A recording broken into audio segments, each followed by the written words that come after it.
হাসিনার এই জুলুম ফেসিবাদের বিরুদ্ধে আমরা সবসময় লেখালেখি করেছি, আমি ব্যক্তিগতভাবে লেখালেখি করেছি। তো এই কারণে হয়তো অনেকেরই আমি চক্ষুশূল ছিলাম, এবং হাসিনার যে গুম বাহিনী তাদের নজরে ছিলাম সেটা তো আমি অবশ্য বুঝতে পারি নাই। তো ভাইবা শেষ করে আমি যখন কোরিয়ায় ফেরার জন্য ব্যাক করি, সেটা ছিল 21 অক্টোবর 2018 সালে। আমি আমার শ্বশুরবাড়ি জামালপুরের ইসলামপুর, সেখান থেকে ট্রেনে করে ঢাকায় আসি। আমার ফ্লাইট ছিল রাত 1টায়। তো আমি ঢাকায় রাত 8টায় পৌঁছাই যাই। তা আমার সাথে যেহেতু শর্ট ট্যুরে গেছি দেশে, আমার সাথে লাগেজ তেমন বেশি ছিল না, খুব ছোট লাগেজ। তো ভাবলাম যে রাত 8টায় পৌঁছাই গেছি, আমি একটু বিশ্রাম নিয়ে রাত 10টা-11টার দিকে এয়ারপোর্টে গেলেই হবে। তো এয়ারপোর্টের পাশেই আমার একটা ছোট ভাইয়ের বাসা। তো তার ওখানে যাই, তার ওখানে গিয়ে রাতের খাবার খাই। রাতের খাবার খাওয়ার পরে কিছুক্ষণ বিশ্রাম নেওয়ার পরে তারপরে যখন 10টা সাড়ে 10টা বাজে তখন আমি সেখান থেকে রওনা দিই। তার বাসাটা একদম এয়ারপোর্ট সংলগ্ন এলাকায়। তো মাত্র 15 টাকা 20 টাকা রিক্সা ভাড়া দূরত্ব। তো আমি একা একাই গেছি, বাড়ি থেকেও ফ্যামিলির কাউকে নিয়ে যাইনি, যে একা একা তাদেরকে আবার ফেরত আসতে হবে। তো আমার সেই ছোটো ভাই বললো যে ভাই আমি আগাই দিয়ে আসবো নাকি আপনাকে। আমি বললাম থাক, এত রাতে দরকার নাই, তুমি থাকো, আমি একাই যেতে পারবো, কাছে তো আর ভারী লাগেজ টাগেজ নেই। তো আমি লাগেজ নিয়ে, যেহেতু একদম এয়ারপোর্ট সংলগ্ন, আমি রিক্সা নিয়ে এয়ারপোর্টের দিক যাই। তো আপনারা জানেন যে যারা বিদেশে থাকে, যখন দেশে যাতায়াত করে অনেকেই অনেক কিছু দেয়, প্রয়োজনীয় ডকুমেন্ট, অনেক সময় জরুরি মেডিসিন, অনেকের অনেক কিছু দিতে হয়। তো আমাকেও স্বাভাবিকভাবে 2-1 জন বলছে যে ভাই যাওয়ার সময় আমার এরকম একজন একটা ডকুমেন্ট দিবে, একজন বই দিবে, কিছু ওষুধ নিয়ে আসতে বলছে। তো তারা এয়ারপোর্টে ওয়েট করতেছে আমার জন্য, যে আমি গেলে ওখান থেকে দিয়ে দিবে। তো আমি সেই ছোটো ভাইয়ের বাসার থেকে বের হয়ে শুধু আমার ওয়াইফকে ফোন দিছি যে আমি খাওয়া দাওয়া করছি, তো রাত অনেক হয়ে গেছে, সে গ্রামে থাকে ইসলামপুরে, তো তোমরা আর রাত জাগো না, তোমরা ঘুমাই পড়ো, আমি পৌঁছাই তোমাকে ফোন দিব ইনশাল্লাহ। এই বলে আমি আমার বন্ধুর বাসা থেকে রিক্সা নিয়ে আসছি, যেহেতু বললাম যে আমার ছোট লাগেজ, বন্ধু আসতে চাইছে, ছোটো ভাইটা যেটা ছোটো ভাই বন্ধু, আমি তাকে বলছি যে এত রাতে আসার দরকার নেই, তোমার আবার কষ্ট করে ব্যাগ আসতে হবে, আমি একা একাই আসছি। তা আসার পরে বিমানবন্দরের সামনের যে হাইওয়ে রাস্তা, রিক্সা যেহেতু আসছি, রিক্সা তো আর ভিতরে ঢুকবে না, এয়ারপোর্টের ভিতরে ঢুকবে না, বিমানবন্দরের সামনের যে রাস্তা ওখানে আমি রিক্সা আমাকে থামাই দিছে। তো আমি রিক্সাটাকে ভাড়া দিয়ে রাস্তার এই পাশে নামাই দিছে। আমি এখন রাস্তা ক্রস করে লাগেজ নিয়ে এয়ারপোর্ট এরিয়ার মধ্যে ঢুকবো। তো যখন জাস্ট ঢুকবো, রিক্সাটা থামায় ভাড়া দিয়ে আমি রাস্তা ক্রস করতে লাগছি, তো ওরা আগে থেকেই আমাকে মানে টার্গেট করেছিল, আগে থেকেই ওখানে এসে সবাই রেডি হয়েছিল। তো পরে আমি যখন পার হতে লাগছি, আমাকে এরকম করে হাত ধরছে একজন, হাত ধরে বলছে এনামুল হক মনি, আপনার রাত 1টায় কোরিয়াতে ফ্লাইট না? তো আমি তো স্বাভাবিকভাবে চিনতে পারিনি, আমি ভাবছি যে আমাকে যারা ডকুমেন্ট দিবে তাদের মনে হয় কেউ, তারা ওয়েট করতেছে আমার জন্যে। তাই আমি বলছি জি, আমি এনামুল হক মনি। তো জি বলার সাথে সাথেই একদম রাস্তার ওখানেই ওদের মাইক্রো সেট করা ছিল, মাইক্রোর একটা দরজা খোলা কার।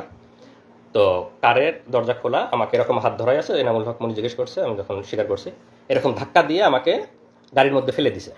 আর ভেতরে 2-3 জন ছিল, ভেতরের 2-3 জন আমাকে এরকম করে ধরে ভিতরে টান দিয়ে ঢুকাই নিছে।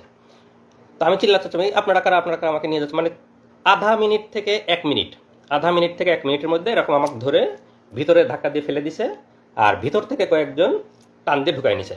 তো আমি কথা বলারও খুব বেশি সময় পাইনি, মানে ওখানকার মানুষজন একটু বুঝতেছে। তারপরে সাথে সাথে দরজাটা লাগাই দিল, কারের দরজা লাগাই দিয়ে 1 মিনিটের মধ্যে আমার চোখ বেঁধে ফেললো, তারপরে পিছনে হাত বেঁধে ফেললো, আর আমার মোবাইল, মানি ব্যাগ, ল্যাপটপ, আমার লাগেজ যা যা ছিল, মোবাইল মানি ব্যাগ পকেট থেকে নিয়ে নিল। যেহেতু আমি ফ্লাই করার জন্য যাচ্ছি, আমার mobile money bag laptop luggage যা যা ছিল সব কিছু নিয়ে নিল। জাস্ট চোখ বেঁধে ফেললো, পিছনে হাত বেঁধে ফেললো, মোবাইল মানি ব্যাগ ল্যাপটপ নিয়ে নিল, দরজাটা লাগাই দিয়ে গাড়ি টান। তো স্বাভাবিকভাবেই তো আমি আতঙ্কিত, যে কেউ আতঙ্কিত হবে সেই মুহূর্তে। তো আমি মানে কি হয়েছে, মানে তখন আমি বুঝে উঠতেই সময় লাগতেছে যে কি হলো, কি হচ্ছে। পরে 4-5 মিনিট একটু ওরা নীরব, আমাকে একটু হওয়ার সুযোগ দিচ্ছে। আমি তো জোরে জোরে নিঃশ্বাস নিচ্ছে, আল্লাহর কাছে দোয়া করতেছে, মানে বুঝতেছি যে কী হলো, কিন্তু অনুমান করতে পারছি না। হঠাৎ করে তো কিছুক্ষণ পরে এনামুল সাহেব, কি ভয় লাগছে, একজন জিজ্ঞেস করতেছে। তা বললাম যে হ্যাঁ, আপনারা কারা, আপনারা আমাকে কি নিয়ে যাচ্ছেন? না ভয় নাই, আমরা তোমাকে কিছু জিজ্ঞাসাবাদের জন্য নিয়ে আসছি, তুমি তো হয়তো বুঝতে পারছো যে আমরা কারা, তো তোমাকে কিছু জিজ্ঞাসাবাদ করব, তোমার তো আবার রাতে ফ্লাইট আছে, তোমাকে আমরা এয়ারপোর্টে ড্রপ করে দিয়ে আসতে হবে। তো আমরা কিছু কথা জিজ্ঞেস করবো, তুমি দ্রুত উত্তর দাও, তাহলে আমরা তোমাকে দ্রুত এয়ারপোর্টে দিয়ে আসতে পারবো। মানে আমাকে পুশ করতেছে যাতে আমি দ্রুত বলি, তারা আমাকে প্রলোভন দেখাচ্ছে। তো বলো, তুমি কোরিয়াতে কি করো, কোরিয়াতে কি করো, সরকার বিরোধী লেখালেখি করো, দেশে কোথায় পড়াশোনা করছো, ছাত্র রাজনীতি করতা, তোমরা সামনে নির্বাচনকে সামনে রেখে কি কি অপপরিকল্পনা করতেছো, আমাদের সরকারকে তোমরা ইয়ে করার চেষ্টা করতেছো, সরকারকে ডিফিট করার চেষ্টা করতেছো, অনলাইনে তোমরা অনেকভাবে চেষ্টা করতেছো, লেখালেখি করতেছো, বলো কি কি করতা ছাত্র জীবনে, কোরিয়াতে কি কি করো, এগুলো বলো। আর আমার মোবাইল তো ওদের কাছে, আমার ফেসবুক মেসেঞ্জার, তারপরে জিমেইল, যত চ্যাটই আছে সবগুলো ঘাটতেছে, কন্ট্যাক্ট লিস্ট, কল লিস্ট ঘাটতেছে, আমাকে জিজ্ঞাসাবাদ করতেছে। তা আমি আমার স্টুডেন্ট লাইফ থেকে বলতেছি যে আমি এরকম বাংলাদেশ কৃষি বিশ্ববিদ্যালয়ে পড়তাম, আমি ভেটেরিনারিতে অনার্স করছি, মাইক্রোবায়োলজিতে মাস্টার্স করছি, তারপরে আমি কোরিয়াতে আসছি, আমি পিএইচডি করছি, পিএইচডি শেষে আসছিলাম। আমি আমার মতো করে আমার ছাত্র জীবন, আমার সব কিছু বর্ণনা, না আরও কিছু আছে, আরও কিছু আছে, আরও বলো, মানে পুশ করতেছে এরকম। তো বারে বারে আমি আমার মতো করে বলার চেষ্টা করতেছি, না তুমি এভাবে বললে তো ইনফরমেশন আমরা পাচ্ছি না।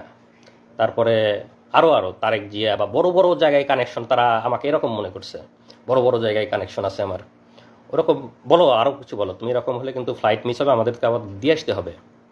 তারপরেও আমি আমার মতো বলতেছি, মাঝে মাঝে ভয় লাগতেছে, আবার একটু ইয়ে হয়ে যাচ্ছে। তো পরে বললো যে এই, ওরা একজন আবার আরেকজনকে ফোন দিচ্ছে, এই একটু এয়ারপোর্টে ফোন দাও তো, এনা একটা যাত্রীর একটু দেরি হবে, তো তাকে আমরা দিয়ে আসবো। আমাকে মানে চোখ বাঁধা অবস্থা আমি শুনতেছি আর কি। তো বলছে না, বলে আমরা এয়ারপোর্টে ফোন দিছি, তোমাকে আমরা দিয়ে আসবো, একটু দেরি হবে, তুমি বলো, তুমি আমাদেরকে বলতে থাকো।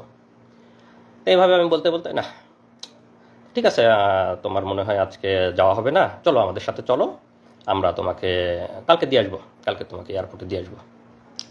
পরে আমাকে চোখ বাঁধা অবস্থায় ওদের প্রায় 1 ঘন্টা মতো ড্রাইভ করে নিয়ে গেল ওদের অফিসে। তো নিয়ে যাওয়ার পরে আমাকে হাত ধরে সিঁড়ি দিয়ে উপরে তুলতেছে, বলতেছে ভাই সিঁড়ি আস্তে আস্তে উপরে না, আমাকে বোঝাচ্ছে আর কি। তো আমি সিঁড়ি আস্তে আস্তে, চোখ বাঁধা সব কিছু। তো মনে হয় 3 তলাতে নিয়ে গেল আমাকে, চোখ বাঁধা অবস্থায় 3 তলাতে নিয়ে গেল। ওখানে নিয়ে গিয়ে চেয়ারে বসালো। চেয়ারে বসানোর পরে আবার জিজ্ঞাসাবাদ, আমার একদম নিজের নাম, বাবার নাম, মাতার নাম, বাড়ির ঠিকানা, বিশ্ববিদ্যালয়, কোরিয়ার সব ঠিকানা, শ্বশুর বাড়ির ঠিকানা সব কিছু লিখে ওখানে আবার জিজ্ঞাসাবাদ।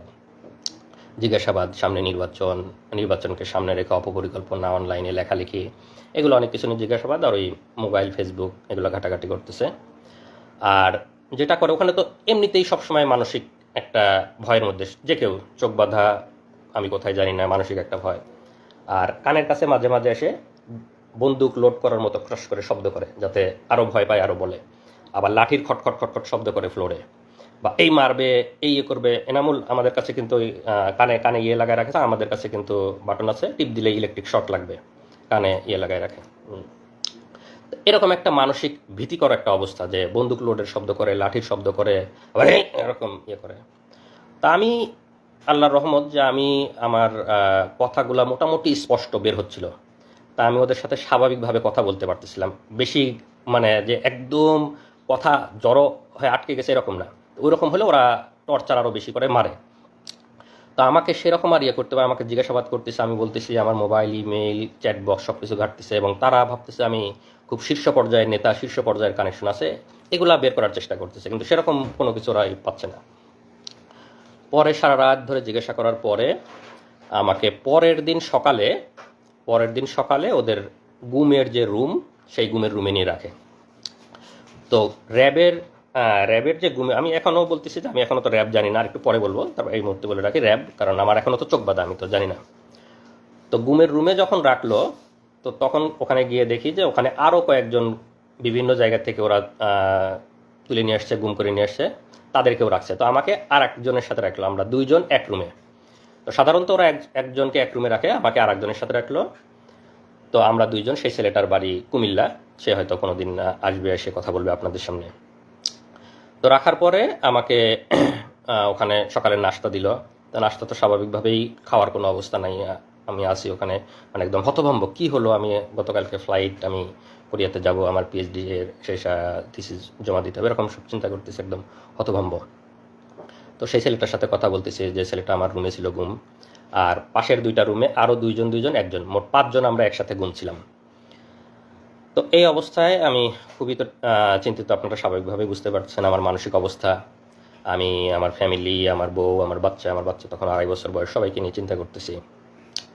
তো আমার মানে আমি কোনোভাবে মানে চেষ্টা করতেছি যে আমার ফ্যামিলিকে যদি একটু জানাইতে পারতাম যে আমি অন্তত বেঁচে আছি, বা আমি তো স্বাভাবিক যে আমি যে গতকালকে কোরিয়াতে যাই নাই, আমার ফ্যামিলি কীভাবে চিন্তা করতেছে, কান্না করতেছে, সেটা তো আমি ওখান থেকে বুঝতে পারতেছি, কিন্তু আমি তো তাদের কাছে পৌঁছাইতে পারতেছি না, কোনোভাবে জানাইতে পারতেছি না।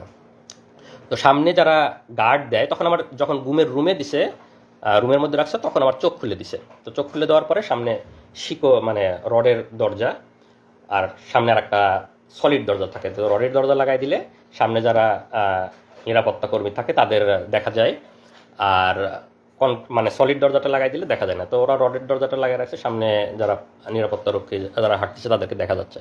তো আমি তাদেরকে বারে বারে বলতেছি, তারা বলছে ভাই কোথা থেকে আসছেন, এটা জিজ্ঞেস করে। আমি বললাম যে আমি এরকম কোরিয়াতে পিএইচডি করতাম, গতকালকে ফ্লাইট ছিল, আমাকে এয়ারপোর্ট থেকে তুলে নিয়ে আসছে এরকম। তারপরে আমার ওয়াইফের বর্ণনা, আমার ছোট ছেলের কথা শুনে ওরাও একটু মানে মন নরম হয়েছে, আরে আপনার ছোট ছেলে আছে এরকম ইয়ে।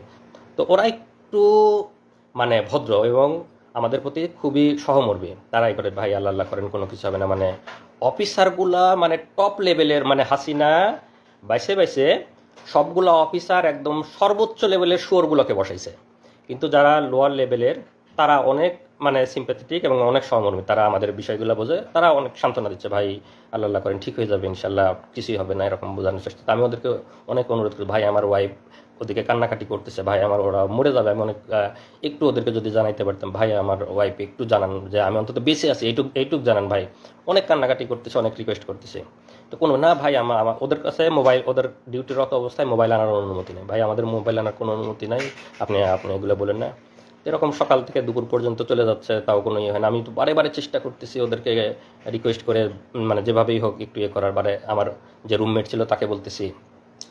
পরে এক সময় একটা মানে যে গার্ড ছিল তার একটি হয়েছে, তো বলতেছে যে ভাই ঠিক আছে, আপনি কাজ করেন, আপনার নাম্বারটা আমাকে বলেন, আপনার ওয়াইফের নাম্বার, আমার তো এখন ডিউটি, আমি ডিউটি শেষ করে গিয়ে আপনার ওয়াইফকে বলার চেষ্টা করব। তো আপনি নাম্বারটা বলেন, আপনি কাউকে বলেন না, আমি আপনার ছোট ছেলে আছে, এটা শুনে আমার অনেক মায়া লাগছে, আমি আপনার ওয়াইফকে বলার চেষ্টা করি। তা আমি তাকে আমার ওয়াইফের নাম্বারটা বলি। তো সে একটু ওয়াইফের নাম্বারটা কোথাও লিখে নেয় যে আমি ডিউটি শেষ করে গিয়ে চেষ্টা করবো আপনার ওয়াইফকে। আমি অনেক অনেক কান্নাকাটি করছে, অনেক রিকোয়েস্ট করছে। তো এই পর্যায়ে আমাকে ওইখানে মানে ঘুমের যে রুম ওখানে রেখে দেয়, ওই অবস্থায় থাকি। আমাকে ওখানে 3 বেলা খাবার টাবার দেওয়া শুরু করে। তো ওরা খাবারটা স্বাভাবিক খাবার দেয়, ওদের যে অফিসার্স মেসে যে রান্নাগুলো হয় সেই রান্নাগুলো প্রতি বেলায় এসে আমাদেরকে খাবারগুলো দিয়ে যায়, স্বাভাবিক খাবার, ভালো খাবার, অফিসার্স মেসে যে রান্না হয় সেগুলোই দিয়ে যায়। তো সকাল দুপুর রাত ওভাবে খাবার দিতে থাকলো, আমাকে ঘুমের রুমে ওভাবে রেখে দিল। তো এই পর্যন্ত আমার অধ্যায়ের একটু বিরতি, এরপরে আমার আরও বর্ণনা শুরু হবে।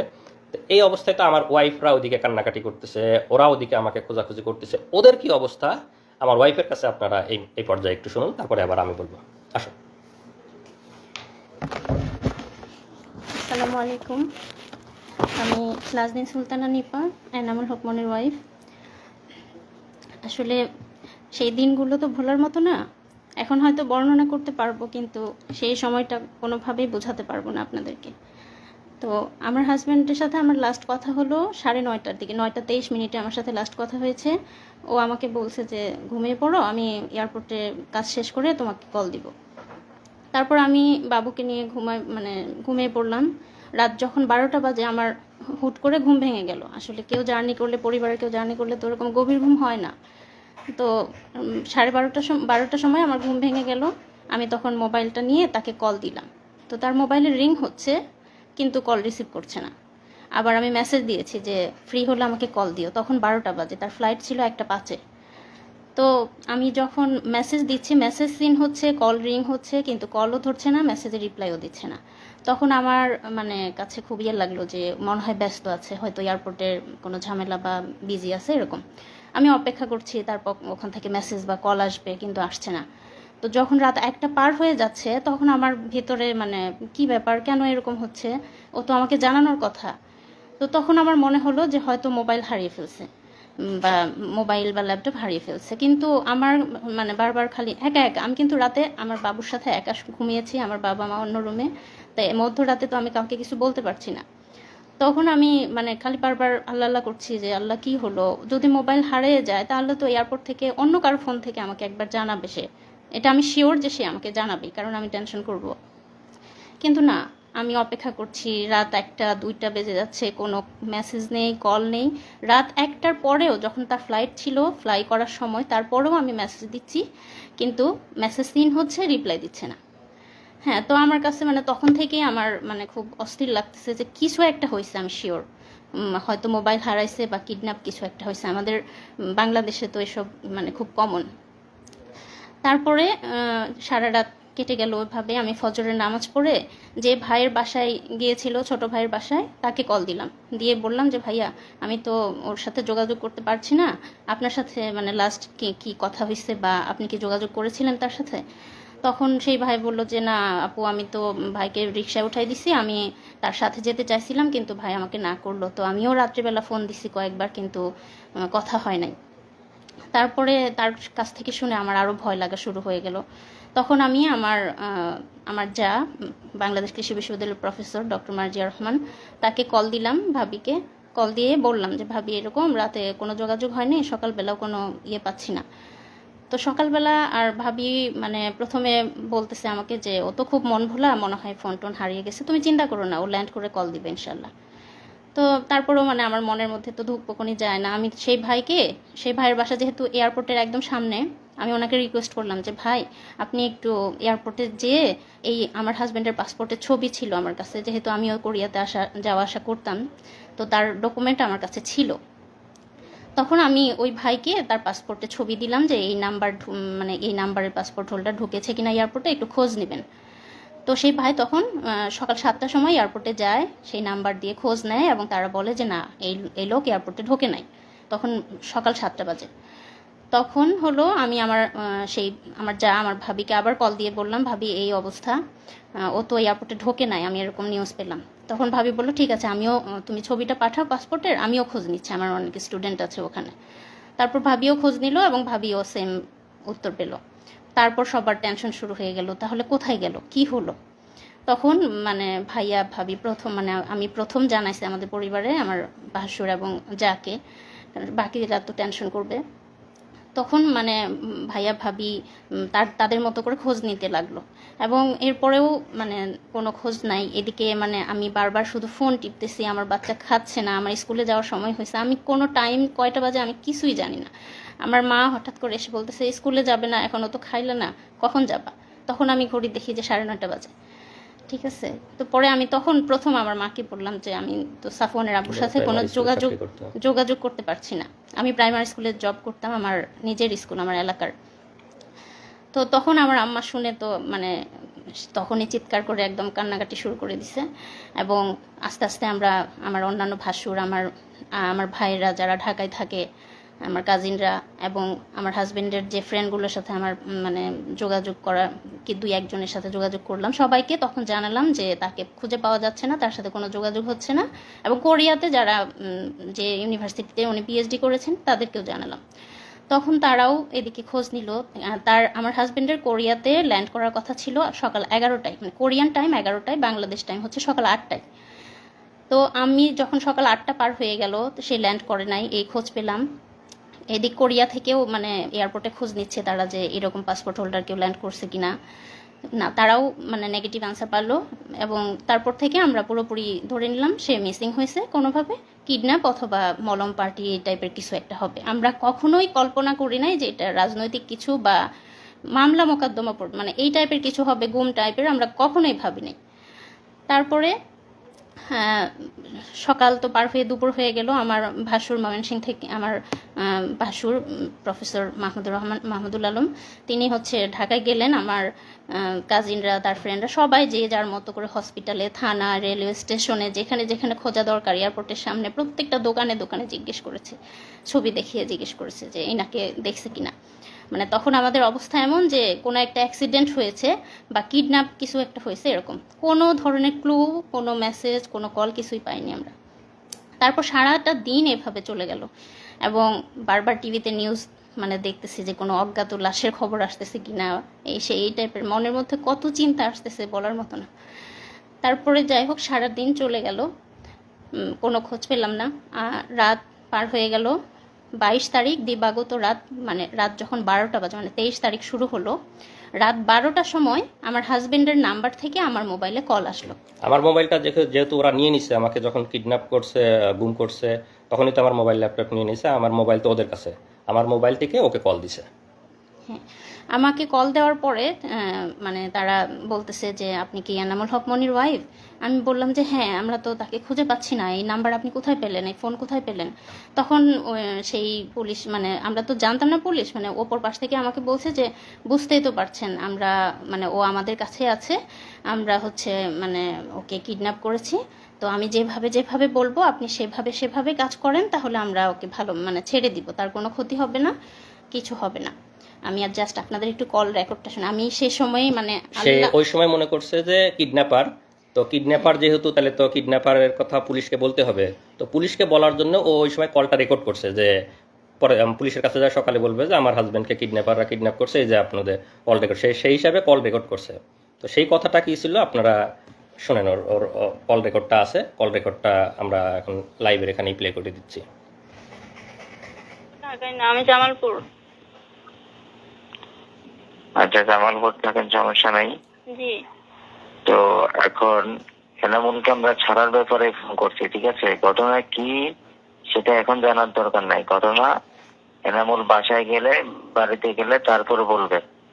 আচ্ছা, এখন কিছু বলতে পারবো না আমরা, ঠিক আছে? ও ভালো আছে তো ভাইয়া? ভালো না থাকলে কি আমরা যোগাযোগ করতাম? জি জি জি, হ্যাঁ ঠিক আছে। আমি একটু কথা বলতে চাই ভাইয়া, একটু খালি খালি মোর মুখটা খালি শুন ভাইয়া, আমি মরে যাচ্ছি একদম, একটু কথা বলতে দিবেন ভাই? আপনি কি যোগাযোগ করছি দেখে কি এত যোগাযোগ না করলে ভালো হইতো মনে হয় না? আচ্ছা আচ্ছা, না ঠিক আছে, আপনি যা বলবেন তাই শুনবো, আপনি বলেন। সুস্থভাবে কথা বলেন, আপনাকে বলছি না সব থেকে কথা বলেন, কোনো উচ্ছৃঙ্খলার কোনো কিছু দরকার নাই। জি আচ্ছা ঠিক আছে ভাইয়া। এখন কথা হচ্ছে, আপনি আপনার ভাই ব্রাদার, ওনার ভাই ব্রাদার কাউকে কিছু বলতে পারবেন না, যেহেতু আপনি কথা বলছেন। হ্যাঁ। আমরা সবার সাথে কথা বলতে পারবো না, কথা একজনের সাথে বলবো। জি। আর আপনি কাউকে কিছু বলার দরকার নাই যদি এনামুলকে পাওয়ার ইচ্ছা থাকে। আচ্ছা, বলবো না আমি কাউকে। কারণ কে কোন দিক দিয়ে কি সমস্যা করে সেটা বলা যায় না, ঠিক আছে? জি, বলবো না ভাইয়া। এখন আপনাদের দরকার এনামুলকে সুস্থভাবে পাওয়ার, আমরা বুঝি এটা। জি। তো সুস্থভাবে পাইতে হলে আমরা যেভাবে বলবো সেভাবে করতে হবে। আচ্ছা বলেন। তা আমাদের 1.5 লক্ষ টাকা দিতে হবে। 1.5 লক্ষ টাকা কখন দেবো ভাইয়া? এখন দিবেন? এখন? এত রাতে ব্যাংকে তো টাকা হ্যাঁ। ভাইয়া। আচ্ছা, আমি টাকার ব্যবস্থা করব। হ্যাঁ, আমি আপনার টাকা ব্যাংকে? জি ব্যাংকে। আমি তো কেন, কোন দোকানদার পরিচিত নাই? এই যে মোবাইলের অ্যাকাউন্টের দোকানদার আছে, জি ওইখানে কেউ পরিচিত নাই? খোঁজ নিলে পরিচিত মানে হয়তো পাবো, কিন্তু আমি তো মেয়ে মানুষ, এটা তো আমার মানে একজনকে হলেও জানাতে হবে ভাই। না, আপনাকে কেউ যদি বিদেশ থেকে টাকা পয়সা পাঠায় তো কিভাবে তোলেন? মোবাইল অ্যাকাউন্টে তোলেন না? বিদেশ থেকে তো পাঠায় না আমার হাজবেন্ড, তো মানে আমি তো প্রাইমারি স্কুলে চাকরি করি, আমার টাকা দিয়ে আমি তুলি, বুঝছেন? তো টাকা পাঠায় না। তারপরে তো এটা এখন তো আর আগের মতো দুনিয়াদারি নাই, ঠিক আছে? জি, আমি যেভাবে হোক পাঠাই দিব ভাই, এখনই আজকেই পাঠাই দিব ইনশাল্লাহ। আপনি দেখেন, চেষ্টা করেন, যদি পাঠাতে পারেন আমরা রাতের মধ্যে ছেড়ে দিব। আচ্ছা। আর যদি আপনার কথা হলো, আপনার যত দেরি হবে আমাদেরও দেরি হবে। না, আমরা পাঠাই দিব ভাই রাতের আর মধ্যে। যদি কাউকে কিছু বলেন, কারোর সাথে পরামর্শ করেন, সবাই কিন্তু পরামর্শ নেগেটিভ দিবে, কেউ কিন্তু না, সুস্থভাবে আমি একজনকে জানাই, আমার একটা ভাই আছে, আমি আমার ভাই ইসলামপুরেই থাকে, আপনি কথা বলছেন মনে হয় তার সাথে, আমি ওনাকে জানাই, উনি টাকার ব্যবস্থা করে দিবে, ওনার পরিচিত বিকাশের লোক আছে। ইসলামপুরে কে থাকে? আমার বড় বোনের জামাই, আমার দুলাভাই। ওনাকে বলেন না হয় আমার রবি নাম্বারে ফোন করতে। আচ্ছা। অথবা আপনি ওনার সাথে কথা বলে আমাকে ফোন করেন, রবি নাম্বারে করেন, ওর মোবাইল এখন বন্ধ করে দিব। আচ্ছা ঠিক ওর আছে। মোবাইল সময় একেবারে ওকে গাড়িতে তোলার পরে ওকে মোবাইল দেওয়া হবে।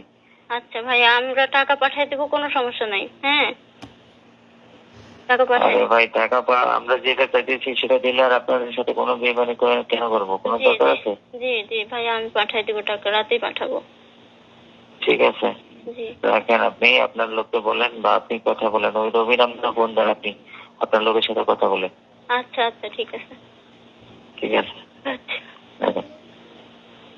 আল্লাহ। তাড়াতাড়ি বলো। তা আমি তো ঘুমের রুমেই আছি এখনো, ওদের সাথে এখনো এগুলা হচ্ছে। তারপরে বলো। তারপর আমি বললাম যে আমাকে বললো যত দ্রুত আমি টাকা পাঠাবো তত তাড়াতাড়ি তাকে ছেড়ে দিবে, এবং গাড়ি রেডি আছে, জাস্ট টাকাটা পেলে তাকে ছেড়ে দিবে। আমি সকাল মানে 6টার সময় ওনারা আমাকে 4-5টা নাম্বার, ডাচ বাংলা বিকাশ মিলিয়ে প্রায় 4-5টা নাম্বার দিল। সবগুলোতে আমি হচ্ছে সকাল 6টা থেকে 9টা এর মধ্যেই আমি 1 লক্ষ টাকা পাঠাই। ঠিক আছে, যেহেতু শুক্রবার ছিল আর আমি অনেক রিকোয়েস্ট করছিলাম যে আমাদের কাছে এত বেশি টাকা নাই, আপাতত 1 লাখ, মানে আর শুক্রবার তো বিকাশ থেকে বেশি পাঠাতে পারছি না। এখানে আমি একটু অ্যাড করে দেই। ওরা যখন আমাকে জিজ্ঞাসাবাদ করতেছিল তখন আমার ফিনান্সিয়াল অবস্থা বোঝার চেষ্টা করতেছিল, মানে এটা ওদের গুম, কিডন্যাপ, ক্রসফায়ার, র্যাবের বিজনেস, র্যাব ডিবির বিজনেস। ওরা গুম করে নিয়ে গিয়ে ফিনান্সিয়াল অবস্থা বুঝে, আর্থিক অবস্থা বুঝে, মানে ক্রসফায়ার দিবে না বা মেরে ফেলবে না, এই বিনিময়ে ফ্যামিলির অবস্থা বুঝে যার কাছে যত পারে মানে টাকা পয়সা মানে বিজনেস করে নেয়। তো আমাকে যখন জিজ্ঞাসাবাদ করছে আমি বলছি যে আমি তো পিএইচডি স্টুডেন্ট, কোরিয়াতে থাকি, আমি কিছু টাকা স্কলারশিপ পাই, আমি কয়দিন আগেই দেশে আসছি, আমার তো ফ্লাইটে অনেক টাকা খরচ হয়ে গেছে, আমার তেমন কোনো টাকা নাই, আমার বাবা রিটায়ার্ড সরকারি চাকরিজীবী, মানে বাবারও তেমন কোনো, মানে সব কিছু মিলায়ে বুঝছে যে আমার কাছে খুব বেশি টাকা নাই, মানে আমি যেহেতু স্টুডেন্ট পিএইচডি করি, খুব বেশি সেভিংস নাই, আমার আব্বা রিটায়ার্ড, আমার শ্বশুর হলো বড় গৃহস্থ, তো সব কিছু মিলায় ওরা সেই পরিমাণই ওদের কাছে ডিমান্ড করছে। তারপর আমি সকাল 9টার মধ্যে টাকা পাঠালাম। তারা টাকা পেয়ে আমাকে কনফার্ম করলো যে হ্যাঁ টাকা পেয়েছি, আপনার ছোট ছেলে আছে শুনেছি। তারপর হচ্ছে আমরা ওকে কিছুক্ষণ পরেই ছেড়ে দিব, আপনারা গাড়ি নিয়ে রেডি থাকেন, কিছুক্ষণ পর মোবাইলটা দিয়ে ওকে ছেড়ে দিব। তারপর হলো আমার ভাসুরা ঢাকায় ছিল তখন, আমি তাদেরকে জানালাম যে এরকম এরকম কথা হয়েছে, ওনারা ছেড়ে দিবে, আপনারা গাড়ি নিয়ে রেডি থাকেন। তারা একদম রেডি গাড়ি নিয়ে। হ্যাঁ, এবং আমি মোবাইলটা নিয়ে বসে আছি যে তার একটা কল আসবে, এসে বলবে যে এনামুল এখানে আছে, আমরা তাকে ছেড়ে দিলাম, বা ও আমাকে কল দিয়ে বলবে যে আমি বের হয়েছি। এরকম আমি ফোন নিয়ে বসে আছি, গ্রামে সবাই আমাকে ঘিরে ধরে বসে আছে, কিন্তু কল আর আসে না। সবাই মানে ওয়েট করছি আমরা, এদিকে আমার ভাসুরা ওয়েট করছে, কোনো কল আসে না। একদম 9টা 10টা 11টা বেজে গেল, কোনো কল আসলো না। তখন আমরা বুঝে গেলাম যে এটা মানে আমাদের সাথে ধোঁকা দিয়েছে। তারপর যে নাম্বারগুলোতে টাকা পাঠালাম সবগুলো নাম্বার বন্ধ, যে নাম্বারে কথা বলেছি ফোনে সেটাও বন্ধ, এবং আমরা সেই নাম্বারগুলো ট্র্যাক করার চেষ্টা করেছি। নাম্বারের কোনো মানে ঠিকানা বা আইডি কার্ড যে রেজিস্ট্রেশন করা হয়েছে যে নাম দিয়ে, সেগুলো আমরা খোঁজার চেষ্টা করেছি, সেই কোনো নাম্বারে কোনো রেজিস্ট্রেশন ছিল না সেই সিমগুলোতে। তো তারপর যাই হোক দুপুর পর্যন্ত এরকম হলো। তখন পর্যন্ত আমরা তো মানে কিডন্যাপার হিসেবেই চিন্তা করেছিলাম। যখন দুপুরে টাকা পয়সা নেওয়ার পরেও ছেড়ে দিল না বা কোনো খোঁজ পেলাম না, তখন আমাদেরকে আমাদের অনেক শুভাকাঙ্ক্ষী, আমার হাজব্যান্ডের ফ্রেন্ড এবং তার ছোট ভাই বড় ভাই সবাই মিলে আমাকে ফোন করে বলতেছে যে আপু এটা না, এটা হচ্ছে কিডন্যাপ না, ভাইয়াকে সম্ভবত গুম করা হয়েছে, আমরা ধারণা করতেছি, এবং ইলেকশনের আগে এগুলো খুব বেশি করা হচ্ছে। আর হচ্ছে এই মুহূর্তে আমাদের যত বেশি মানে ভাইরাল বা মিডিয়াতে প্রচার করব তত বেশি মানে ভাইয়ের জন্য ভালো, না হলে খারাপ কিছু হয়ে যেতে পারে। তো তখন আমি ফ্যামিলির সাথে কথা বলে তাদেরকে অনুমতি দিলাম, এবং সেই মুহূর্তে কোরিয়া, বাংলাদেশ এবং TV channel, news paper, daily star, প্রথম আলো, সব জায়গায়, ফেসবুক সব জায়গায় ভাইরাল হয়ে গেল। আমরা প্রচার করলাম যে তাকে পাওয়া যাচ্ছে না এয়ারপোর্টের সামনে থেকে, মানে এয়ারপোর্টে যাওয়ার পর থেকে তাকে আমরা আর খুঁজে পাচ্ছি না। এরকম নিউজ হলো একদম, মানে কোরিয়া, বাংলাদেশ সব জায়গায় একদম ভাইরাল হয়ে গেল। তারপর হচ্ছে তারপরটা অনেক বলবেন। সে সময় আসলে অনেক পত্রিকা, টিভি মিডিয়া, যেহেতু আমি বিশ্ববিদ্যালয়ে করতাম, আমার বন্ধু, বড় ভাই, ছোট ভাই অনেকে সাংবাদিক ছিল, কোরিয়াতে অনেক সাংবাদিক বন্ধু ছিল, তো সবাই মানে যার যার অবস্থান থেকে চেষ্টা করে, সবাই নিউজ করে, অনেকটা ভাইরাল মতো হয়ে যায় সেই 2018 সালে, যাদের মনে আছে। এখানে একটা জাস্ট নিউজ আমার, যে এখানে ইংলিশ একটা নিউজ পেপার, যে পিএইচডি স্টুডেন্ট গোজ মিসিং, প্রথম আলো সহ অনেক জায়গায় আসে যে কোরিয়াতে ফেরার পথে পিএইচডি স্টুডেন্ট অপহরণ হয়ে গেছে। তো নিউজগুলো অনেকটা ভাইরাল মতো হয়ে যায়। তা আমি তো ওখান থেকে বুঝতেছি না, আমি যেহেতু ঘুমের রুমে আছি, আমি তো বুঝতেছি না আমাকে নিয়ে এত কিছু হচ্ছে। আমি বুঝতেছি সবাই খোঁজাখুঁজি করতেছে, কিন্তু এত নিউজ হয়েছে এটা তো আমার ধারণা নাই। তো ওখানে একবার একটা কারারক্ষী মানে যে গার্ড থাকে সে একবার এসে জিজ্ঞেস করতেছে, আপনি কি পিএইচডি স্টুডেন্ট নাকি, মানে ডিউটি চেঞ্জ হয়েছে অন্য একজন। তাই বললাম যে হ্যাঁ। আচ্ছা, আপনাকে নিয়ে অনেক লেখালেখি হচ্ছে, আপনার বন্ধু টন্ধু আছে নাকি সাংবাদিক? আমাকে হ্যাঁ, তো বিশ্ববিদ্যালয়ে পড়ছে, অনেক সাংবাদিক বন্ধু আছে। একটু খালি মানে বুঝতে পারলাম যে মনে হয় আমাকে নিয়ে অনেক লেখালেখি হচ্ছে। যাক, এরপরে আসল মানে যে এতক্ষণ তো বললাম যে আমাকে উপরে একটা রুমে রাখছিল, যেখানে আমরা 2 জন ছিলাম এক রুমে, এবং সর্বমোট 5 জন ছিলাম পাশাপাশি রুমে। এরপরে আমাকে যে আয়নাঘর আমরা যেটা আসলে বুঝি যে গুমের যে স্পেশাল রুম, সেই স্পেশাল রুমে আমাকে নিয়ে যায়, রাখে, চোখ বেঁধে নিয়ে যায়। তো সেটা হলো যে মানে আমাকে চোখ বেঁধে যখন নিয়ে যায়, আমি এটা আগে একটু বলে নেই, যদিও এই স্টেজে তো আমি দেখতে পাচ্ছি র্যাবের কোন জায়গায় সেটা তো আমি জানি না, পরবর্তীতে জানছি। আমি এই স্টেজেই আপনাদেরকে একটু বলে দিচ্ছি। সেটা হলো যে আমাকে যেখানে রাখছিল সেটা হলো র্যাব 2 বসিলা মোহাম্মদপুর ক্যাম্প। আমি আবার বলতেছি, র্যাব 2 বসিলা মোহাম্মদপুর, ঢাকা, এখানে আমাকে রাখছিল। তো সেখানে আমাকে চোখ বেঁধে যখন নিয়ে যাওয়ার পরে, আপনারা যদি সাংবাদিক বা যারা আছেন, যারা মানবাধিকার কর্মী আছেন, তারা যাবেন, তারা দেখবেন র্যাব 2 এর বসিলা মোহাম্মদপুর ক্যাম্পে যদি আপনারা দরজা দিয়ে ঢুকে ডান পাশের যে বিল্ডিংটা, স্বাভাবিকভাবে দেখে মনে হবে একটা স্বাভাবিক বিল্ডিং, একতলা কি দোতলা বিল্ডিং, একটা গেট দিয়ে ঢুকে ডান পাশের বিল্ডিংটা। তো সেই বিল্ডিংয়ে আমাকে তখন ওই রুম থেকে চোখ বেঁধে নিয়ে গেল একটা টয়লেটের মধ্যে দিয়ে দরজা আছে, দরজা দিয়ে সম্ভবত আন্ডারগ্রাউন্ডে নিয়ে গেল। সেখানে একদম সিঙ্গেল গুমের রুম করা আছে, এখানে বিভিন্ন যাদেরকে গুম করে নিয়ে আসে সেখানে রাখা, আমাকে সেই একটা রুমে রাখলো। তো সেই রুমটার বর্ণনা এরকম যে, আমরা যদি বাংলাদেশের একটা টয়লেট মতো চিন্তা করি, লো কমোড টয়লেট যেগুলো আমরা স্বাভাবিকভাবে ইউজ করতে হবে, হাই কমোড টয়লেট না। তো ওই রুমের মধ্যে একটা ছোট্ট টয়লেট আছে, একটা ট্যাপ, একটা বদনা। তার মানে আপনার টয়লেট বা প্রস্রাব করার জন্য বাইরে যেতে হচ্ছে না, ওখানে টয়লেট করা যাবে। আর বাকি যে ফাঁকা জায়গাটুকু আছে, মানে একটা বড় একটা টয়লেটের জায়গার মতো বাকি যে ফাঁকা জায়গাটুকু আছে, সেই জায়গায় একটা স্বাভাবিক মানুষ টান হয়ে শুয়ে থাকতে পারবে না। আমি হাইটে অত বেশি লম্বা না, তারপরে আমাকেও পা একটু ঘুচায় এভাবে শুয়ে থাকতে হতো, এরকম এতটুকু জায়গা। আর সামনে যে দরজাটা একদম সলিড, এই দরজাটার মানে রডের শিক নাই, দরজাটা একদম সলিড, দরজার মানে হেড বরাবর একটা গোল ছিদ্র করা। তো সামনে যারা মানে গার্ড থাকে, তো কাউকে বলার দরকার হলে ওই ছিদ্রর ওইটা সরায় ওদেরকে ডাক দিলে তখন ওরা কোনো কথা বলা বা কোনো জরুরি কিছু দরকার হলে ওরা, বা খাবার দেওয়ার দরকার হলেও ওদিক দিয়ে এসে কথা বলে তারপরে খাবার দেয়। তো ওইটা হলো একদম স্পেশাল রুম গুমের, যে একদম মানে আমরা ভাষায় বর্ণনা, আপনারা আয়নাঘরের অনেক ছবি হয়তো ইয়েতে নেত্র নিউজে বা বিভিন্ন জায়গায় দেখছেন, আগামীতে আরও আসবে, আপনারা হয়তো ভিডিও দেখতে পারবেন, সাংবাদিক মানবাধিকার কর্মীরা যাবেন, সেগুলো ভিডিও করে নিয়ে আসবেন। তো একদম যেটা বর্ণনা দিলাম, একটা ছোট টয়লেট এবং বাকি যে ফাঁকা জায়গাটুক থাকে, কষ্টে মষ্টে পা ভাস করে একজন মানুষ শুয়ে থাকতে পারে। তা আমাকে ওখানে রাখার পরে একা ওই রুমগুলো হলো সিঙ্গেল ইউনিট, একা রাখলো। তো স্বাভাবিকভাবে ওখানে তো সবসময় মৃত্যু আতঙ্ক, মানে কখন মেরে ফেলবে, কখনই মানে সবসময় কল্পনা যে মেরে কোথায় লাশ ফেলে দেবে, কেউ টের পাবে। বাংলাদেশে যা হয়, মানে লাশ ভাসতেছে, গুম হয়ে যাচ্ছে, নিখোঁজ হচ্ছে, কে কোথায় মারা যাচ্ছে, কার কোথায়, সেগুলো সবসময় চিন্তা হচ্ছে। তো পরের দিন রাতের বেলা আমাকে আবার ওই গুমের ওই যে সিঙ্গেল রুম, আয়নাঘরের যে সিঙ্গেল রুম, সেই রুম থেকে নিয়ে আবার অফিসারদের রুমে নিয়ে যায়। অফিসারদের রুমে যখন যাবে সবসময় চোখ বাঁধা, গুমের রুমে থাকা অবস্থায় চোখ খোলা রাখে। অফিসারদের রুমে যাওয়ার সময় সবসময় চোখ বাঁধা, কারণ কে জিজ্ঞাসাবাদ করতেছে, কে অফিসার, কে কি, কোনো কিছু বোঝার সুযোগ নাই। তারা বাংলাদেশি না ভিনদেশি তাও বোঝার সুযোগ নাই। এবং আমার কাছে যথেষ্ট সন্দেহ হয়েছে যে তাদের মধ্যে কিছু ভারতীয় মানে বা এদের থাকতে পারে, এবং এদের জিজ্ঞাসাবাদ, এদের টেকনোলজি, মোবাইল সার্চিং, এগুলো এত ইন্টেলেকচুয়াল, এত দক্ষ, আমার কাছে মনে হয় না যে বাংলাদেশিরা এত দক্ষ হতে পারে। তাদের মধ্যে 2-1 মানে ভারতীয় রয়ের গুপ্তচর থাকা অসম্ভব কিছু না, আমার কাছে মনে হয়েছে। হ্যাঁ, এবং ভাষাটাও সবসময় একদম পিওর বাংলা মনে হয় নাই, কয়েকজন কথা বলতেছিল। যাই হোক, যেটা বললাম যে মানে অফিসারদেরকে আমরা যেহেতু দেখতে পাচ্ছি না, তাদের বর্ণনা দেওয়ার তো সুযোগ নেই এই স্টেজে। তো সেখানে এরা রাতভর আবার আমাকে জিজ্ঞাসাবাদ করে, এবং সেদিন মানে ফিজিক্যাল টর্চার করে নাই, ভয়াবহ মানসিক টর্চার করছে, যেটা বললাম যে বন্দুকের গুলির শব্দ, লাঠির শব্দ, মানে কানে ইলেকট্রিক শক দেওয়ার মতো শব্দ, ভয়াবহ মানসিক টর্চার করে। এবং আমাকে প্রায় হয়তো আনুমানিক রাত 12টার দিকে আবার এনে গুমের রুমে রেখে দেয়।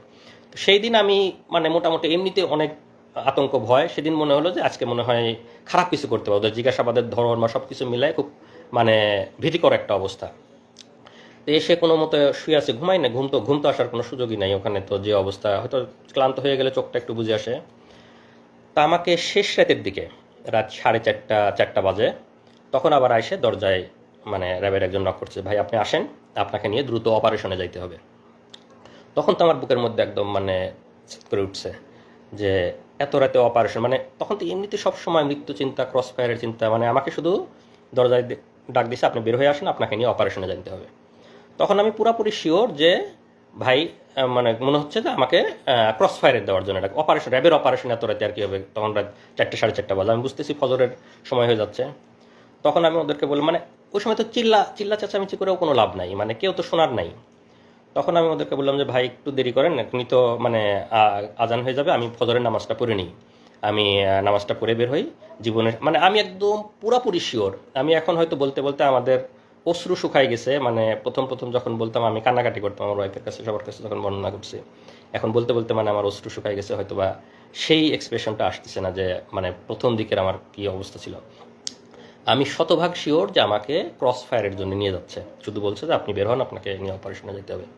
আমি ওদেরকে বললাম যে ভাই আমাকে একটু সময় দেন, আমি নামাজটা পড়ে বের হই, জীবনের শেষ নামাজ আমি পড়ে বের হই।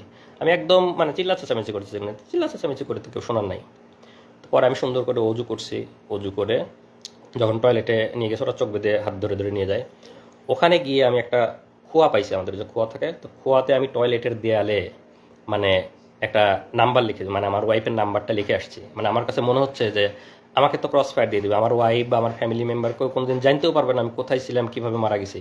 যদি কেউ কোনোদিন পরবর্তীতে গুম হয়ে এই টয়লেটে আসে, এই নাম্বারটা যদি দেখে, তাহলে হয়তো সে একটু বুঝতে পারবে, তাহলে হয়তো সে আমার ওয়াইফকে হয়তো একদিন ফোন দিয়ে যায়, এই নাম্বারটা ওখানে পাইছিলাম, আপনি কি আপনার এই নাম্বারটা আমি টয়লেটে পাইছি। এরকম মনে হচ্ছে যে কোনোভাবে যদি একটু জানাইতে পারতাম তাদেরকে যে আমাকে আজকে মেরে ফেলতে যাবে বা এরকম ফিলিংস। তো আমাকে বলে যে ভাই তাড়াতাড়ি করেন, আপনি তাড়াতাড়ি নামাজ পড়েন, আপনি তাড়াতাড়ি নিয়ে যেতে হবে, স্যাররা ওয়েট করতেছে।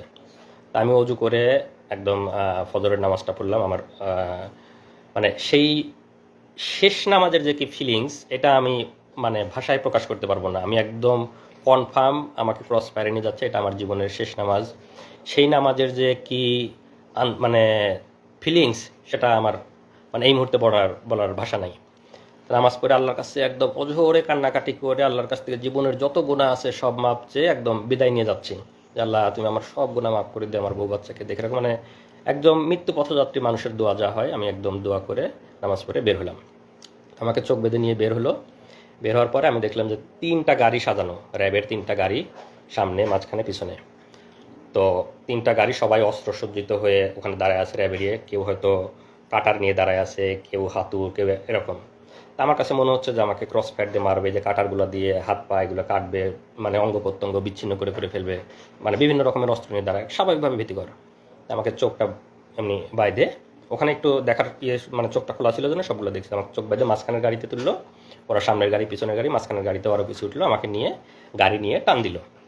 এটা হলো হয়তো ভোর 5টা মতো বা 4:30 থেকে 5টা আনুমানিক আর কি। তো গাড়ি চলতেছে, আমি একদম অঝোরে শুধু আল্লাহর কাছে হাত তুলে দোয়া করতেছি, মানে জীবনের শেষ মুহূর্তের যত মাপ চেয়ে নেওয়া, জীবনের শেষ মুহূর্তের যত দোয়া আল্লাহর কাছে করতেছে। আর পাশের যারা আছে তারা সান্ত্বনা দিচ্ছে, ভাই কান্না করেন না, আল্লাহ শিক্ষক, তারা তখনও সান্ত্বনা দিচ্ছে।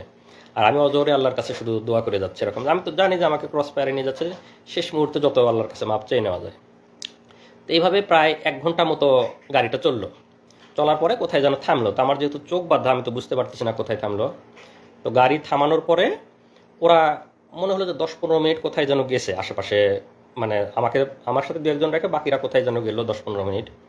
তো 10-15 মিনিট পরে এসে আমাকে গাড়ি থেকে নামানোর পরে তো তখন আমাকে যেহেতু এয়ারপোর্ট থেকে তুলে নিয়ে গেছিলো, আমার লাগেজ, আমার ল্যাপটপের ব্যাগ সব কিছু আমার হাতে, আমার লাগেজটা ধরাই দিল, কাঁধে ল্যাপটপের ব্যাগটা দিল, আমার মোবাইলটা দেয়নি, মোবাইলটা দিলে যদি কোথায় কল দেই। তো ওই সময় আমার চোখটা খুলে দিল।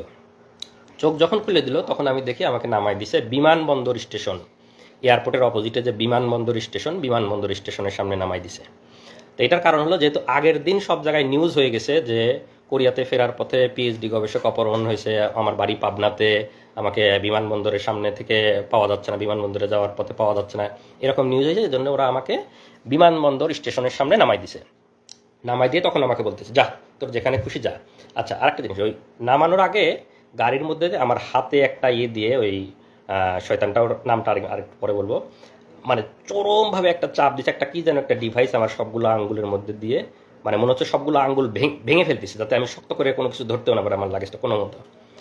চরমই আমি তো অনেক চিল্লাতে চাইছি ইয়ে করে গাড়ির মধ্যে আর কি। পরে নামাই দিয়ে লাগেজ ধরাই দিল, কাঁধে আমার ল্যাপটপের ব্যাগ, বলে যা যেখানে খুশি যা। পরে আমি তাকায় দেখলাম বিমানবন্দর স্টেশন। আমি তখনও ভাবতেছি, মানে আমার তখনও তো মৃত্যু, তো আমি ভাবতেছি যে আমি ছেড়ে দেবো, পিছন থেকে হয়তো গুলি করে মেরে ফেলবে। আর গাড়িতে যখন নিয়ে আসতেছিল তখন তো মনেই হচ্ছিল যে হয়তো আমাকে কোনো ব্রিজের উপরে নিয়ে যাবে, কোনো ফাঁকা জায়গায় নিয়ে যাবে, গিয়ে গুলি করে মেরে ফেলে দেবে নদীতে বা ব্রিজ থেকে ফেলে দিবে, মানে বাংলাদেশে যেভাবে লাশ ভাসে থাকে সেরকম আমি কল্পনা করতেছি, আল্লাহর কাছে দোয়া করতেছি। আর বিমানবন্দর স্টেশনে নামাই দেওয়ার পর আমি দেখতেছি বিমানবন্দর স্টেশন, কিন্তু আমার মনের মধ্যে মৃত্যু আতঙ্ক। আমার কাছে মনে হচ্ছে যে আমি হাঁটতে থাকবো, পিছন থেকে মনে হয় গুলি করে মেরে দিবে আর কি, ক্রস ফায়ার করে দিবে, এরকম মনে হচ্ছে। তা আমি আশেপাশে হাঁটতেছি, আর ওরা আমাকে ঘিরে ধরে হাঁটতেছে। তো যারা ঘিরে ধরে হাঁটতে, যেহেতু আমার এই স্টেজে চোখ খোলা, আমি তো সবাইকে দেখতে পাচ্ছি। আর কয়েকদিন গার্ড দিছে, গার্ডদের অনেকের তো চেহারা আমি দেখছি। তো সেই গার্ডদের অনেকের র্যাবের ড্রেস পরা, অনেকের ড্রেস ছাড়া, তো সব রকমই আছে। তা আমি আস্তে আস্তে এয়ারপোর্ট স্টেশনের ভিতরে ঢুকে গেলাম। তখন একটু সকাল হয়েছে, এয়ারপোর্টের স্টেশনের কিছু লোকজন আসছে। তো আমার মধ্যে তো আমি দেখতেছি তারা আমার চারপাশে ঘিরে আছে। আবার আমার মনে হচ্ছে আমি যদি কোনোভাবে একটু ফ্যামিলিকে জানাইতে পারতাম। তো আমি ওখানে গিয়ে এক দুইজনকে একটু রিকোয়েস্ট করলাম, ভাই একটু মোবাইলটা দেওয়া যাবে, আমি একটু বাড়িতে কল দেবো। তো ওরা হয়তো আমার পিছন থেকে সিগন্যাল দিচ্ছে, খবরদার দেওয়া যাবে না। তো লোকজন না করলো যে না দেওয়া যাবে না, মোবাইল দিতে পারবো না। তো দুইজনকে আমি রিকোয়েস্ট করছি, ভাই প্লিজ আমাকে একটু মোবাইলটা দেন, আমি একটু আমার বাড়িতে কল দিব। মানে ওরা দেখতেছি, আমি ওদেরকে দেখতেছি, কিন্তু তারপর আমি রিকোয়েস্ট করতেছি। তো ওদের হয়তো সিগন্যাল পায়, সে আর দেয় নেই।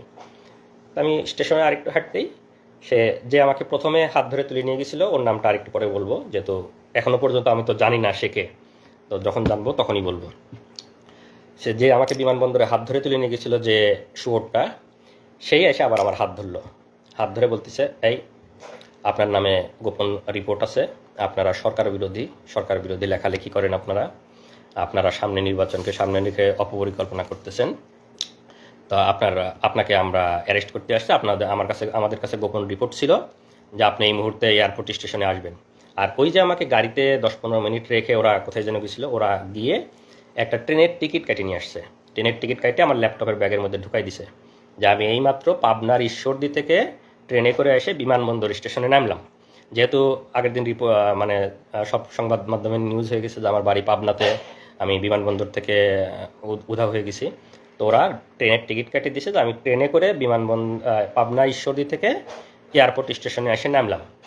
তো আমাকে ধরার পরে আপনার নামে রিপোর্ট আছে, আমার ল্যাপটপের ব্যাগ থেকে ট্রেনের টিকিটটা বের করে ওদেরই কিছু লোকজন সেট করা আছে এয়ারপোর্টের ওখানে, স্টেশনের ওখানেই।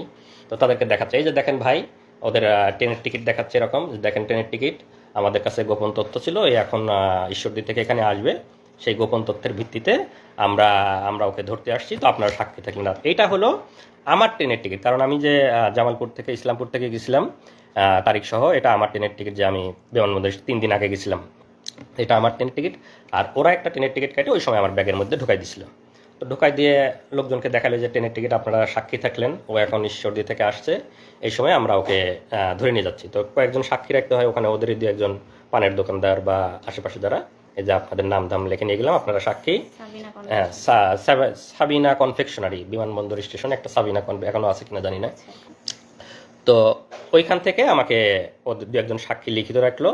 আর ওখানে লোকজন আবার ওদেরই লোকজন নাটক সাজাচ্ছে, ওরা দেখাচ্ছে যে ওই মোবাইল বের করে, এই যে দেখেন ভাই, ফেসবুকে এরা বিভিন্ন সরকার বিরোধী লেখালেখি করে, যে ফেসবুকে আপনারা দেখেন এরা বিভিন্ন গুজব ছড়ায়, মানে সরকার বিরোধী অপপ্রচার করে, এরকম মানে লোকজনকে বলতেছে। আর লোকজন অনেকে আগে আসে, হায় রে সরকার এত উন্নয়ন করে, তারপরেও ছেলেরা সরকারের বিরুদ্ধে লেখে, এরকম 2-1 বলতেছে। তা আমি ওদেরকে আবার, আপনারা ওদের লোক, আপনারা জান, আপনারা মানে ওদের এখানে নাটক করতেছেন, আমি ওদেরকে চিল্লাপাল্লা করতেছি। যখন আমাকে বলতেছে যে আপনার নামে রিপোর্ট আছে, আপনাকে আমরা ধরতে আসছি, আমি তখন চিল্লাপাল্লা করছি যে আমাকে মানে গ্রেপ্তার করতে আসছেন, মানে আমি তো 3 দিন আপনাদের ওখানে ঘুমছিলাম, এখানে আমাকে এনে নাটক করতেছেন, মানে আমি খুব চিল্লাপাল্লা করছি। আশেপাশের লোকজন অন্তত যাতে জানে যে আমাকে ওরা 3 দিন ধরে ঘুম করে। আমার খালি মনে হচ্ছে কেউ যদি আমার একটু ছবি দিলে, মানে নিউজে দেয় বা ফেসবুকে দেয়, অন্তত আমার ফ্যামিলি বা পরিচিত কারো না কারো নজরে আসবে। আমি খুব চিল্লাপাল্লা করছি, ভাই আমাকে গুম করে রাখছিল, এরা আমাকে গুম করে রাখছিল, আমাকে ক্রস ফায়ারে দিবে, ভাই আমাকে মারি ফেলবে, কেউ আমার একটু ছবি তোলেন, কেউ একটু ফেসবুকে দেন, আমি এরকম ওরা আমার মুখ চাপে ধরার চেষ্টা করছে, চুপ এরকম, মানে 2-1 কিল ঘুষিয়ে দিচ্ছে আমাকে। তো ওরা ওদের মধ্যে তাড়াতাড়ি সাক্ষী নিয়ে আমাকে আবার বিমানবন্দর স্টেশন থেকে টেনে ঢেরে বের করে নিয়ে আসতো। আমি ওকে যখন বের করে নিয়ে আসছি তখনও আমি চিল্লাপাল্লা করতেছি, ভাই কেউ আমার একটা ছবি তোলেন, ভাই কেউ আমার একটা ছবি তোলেন, আমাকে ওরা নিয়ে যাচ্ছে, আমাকে গুম করে রাখছিল, কেউ কেউ একটু আমার ছবি তুলে একটু দেন, এরকম আমি বলতেছি। কিন্তু কেউই তো সাহস করে আর মানে মোবাইল বের করে ছবি তুলতে পারতেছে না। তো ওরা নিয়ে এসে বিমানবন্দরের সামনে যে ওদের আবার গাড়ি দাঁড় করায়, আমাকে একটু আগেই তো ওদের গাড়িতে করে নিয়ে আসছে, আবার গাড়িতে করে নিয়ে আবার চোখ বেঁধে ওদের যে ক্যাম্প সেখানেই নিয়ে গেল। তো এই পর্যায়ে নিয়ে যাওয়ার পরে নিয়ে গেল, তখন তো সকাল হয়ে গেছে। তো ওখানে যাওয়ার পরে কিছুক্ষণ পরে আমাকে এই প্রথম অফিসারটা তার রুমে নিয়ে গেল, আমাকে ডাক দিয়ে নিয়ে গেল যে আমার সাথে এখন তো যেহেতু মানে হয়ে গেছে, ওখানে নিয়ে যাওয়ার পরে ওরা আবার আমি তো জানি না সংবাদ সম্মেলন, যেহেতু আমি ঘুমে ওদের ওখানে আছি, ওরা জানে, ওরা বলবে যে এই সময় আপনারা জানেন সবাই যে সংবাদ সম্মেলন করলো ওরা সংবাদ সম্মেলন দেখে, সব সাংবাদিক দেখে, সব ওদের, যেহেতু তখন তো দালাল মিডিয়া ছিল, এখন ইনশাল্লাহ মিডিয়া সত্য কথা বলবেন, আপনারা সত্য কথা লিখবেন। তো মিডিয়াতে প্রচার করলো যে এই সেই কথিত পিএইচডি গবেষক, সে আসলে কোরিয়াতে কোনো পিএইচডি করতো না, তারা সরকার বিরোধী অপপ্রচার করত, সরকার বিরোধী লেখালেখি করত, সে গোপনে আজকে কোরিয়াতে পালায় যেতে লাগছিল। আমরা গোপন তথ্যের ভিত্তিতে বিমানবন্দর স্টেশন থেকে তাকে গ্রেপ্তার করে নিয়ে আসছি। তো এরকম সরকার মানে তাদের মতো করে সাজায় তারা সংবাদ সম্মেলন করে বিভিন্ন মিডিয়াতে দিয়ে দিল। দিয়ে দেওয়ার পরে ওখানে আমি তো এগুলো জানি, যেহেতু আমাকে ওখানে রাখছে, তারপরে আমাকে অফিসারটা তার রুমে ডাকলো চোখ খোলা অবস্থায়, এই প্রথম। তো তখন যখন আমাকে ডাকছে তখন আমি প্রথমবারের মতো তার মানে রুমে ঢোকার আগে তার নেম প্লেটটা একবার দেখে গেছি যে কে। পরে তো ভিতরে ঢুকে তার সাথে আমার নাম ধাম ইয়েটাগুলো, তোমার নামে এখন মামলা দেওয়া হবে, আমরা তোমার নামে ডিজিটাল নিরাপত্তার মামলা দিয়ে তোমাকে ইয়ে করে দিবে, এরকম বলতেছে আর কি। তো যেহেতু নেম প্লেটটা দেখে গেছে, এই সময় আমি বলতেছি যে এই শুয়োরটা হলো আমাকে গুম করা থেকে শুরু করে সব কিছু নিজে হাতে করছে, এবং আমরা বসিলা মোহাম্মদপুর ক্যাম্পে যে 5 জন ছিলাম, 5 জনকে সে নিজে হাতে গুম করছে। এবং পরবর্তীতে আমি জেলে ছিলাম, জেলে থাকা অবস্থায় অনেকের সাথে কথা হয়েছে, তাদেরকেও সে গুম করছে। তা আমি তার ছবিটা আমার কমেন্টে দিয়ে দিব আপনাদের ইয়েতে, তার বিস্তারিত। তার নাম হলো মহিউদ্দিন ফারুকি 2018 সালে র্যাব 2 বসিলা মোহাম্মদপুরে সে ছিল কোম্পানি কমান্ডার। পরবর্তীতে সে ওখান থেকে চলে যায় হলো পুলিশ সদর দপ্তরের সাপ্লাই শাখার এআইজি ছিল। এতটুকু পর্যন্ত তার ইনফরমেশন আমি জানি। এটা হলো মহিউদ্দিন ফারুকির ছবি। আমরা জাস্ট ছবিটা আপনাদেরকে দেখাচ্ছি, আমি পরবর্তীতে আমার কমেন্টে দিয়ে দেবো বিস্তারিত। এইটা হলো সেই মহিউদ্দিন ফারুকি। এই শোর আমাকে গুম করছে, এবং আমার সাথে যারা 5 জন ছিল তাদেরকে নিজ হাতে গুম করছে। মহিউদ্দিন ফারুকি 2018 সালে র্যাব 2 এর কোম্পানি কমান্ডার, পরবর্তীতে পুলিশ সদর দপ্তরের সাপ্লাই শাখার এআইজি ছিল। আপনারা এর লিখে রাখবেন, এবং এর ব্যাপারে আপনারা অবশ্যই তো অ্যাকশন নেবেন যারা মানবাধিকার কর্মী এবং যারা আছেন আইন শৃঙ্খলা রক্ষাকারী বাহিনী। তো আমাকে ওই সময় একবার জিজ্ঞাসাবাদ যেহেতু করে, আমি ওর নেম প্লেটে দেখে গেছি। তো পরবর্তীতে ওখান থেকে আমাকে ওখানেই রেখে দেয়, এদিকে সংবাদ সম্মেলন এটি করে আর কি।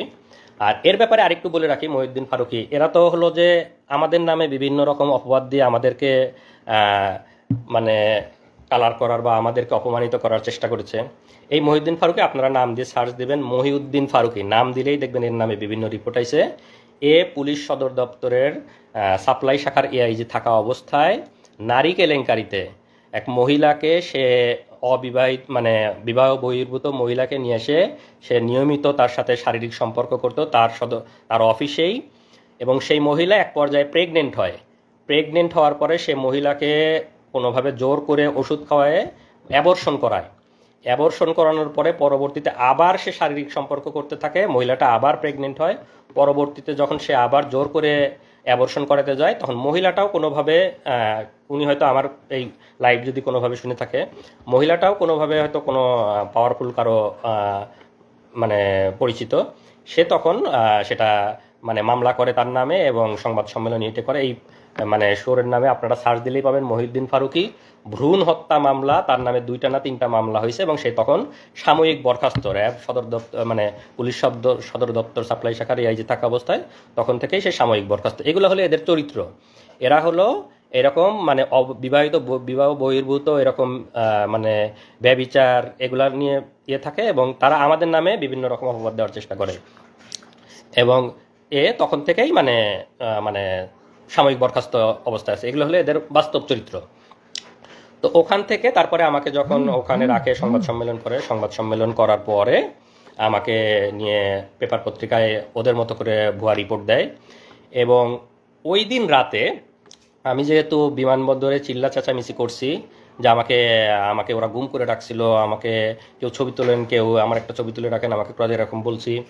তো তখন ওই দিন রাতে ওরা এইটা বুঝতে পারছে যে আমি লোকজনকে বলে দেওয়ার চেষ্টা করছি, ওরা ওদেরকে ধরা খাওয়ানোর চেষ্টা করছে।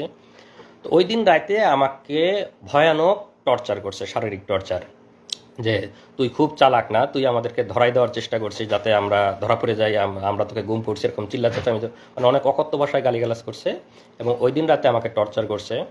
তো টর্চারটা এরকম, রাতের বেলা আমি বলি আসলে,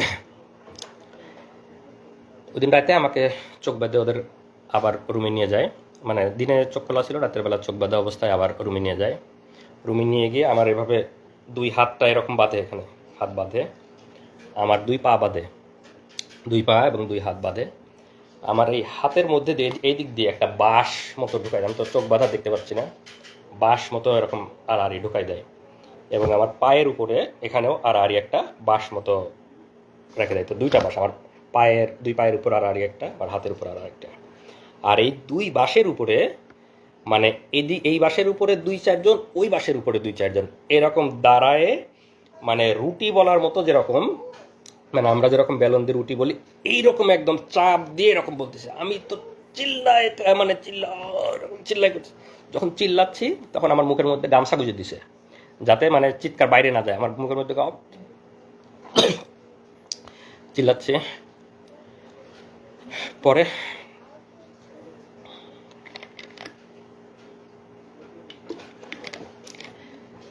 এবার প্রায় 15-20 মিনিট আমার উপর ভয়াবহ টর্চার চালায় ওরা।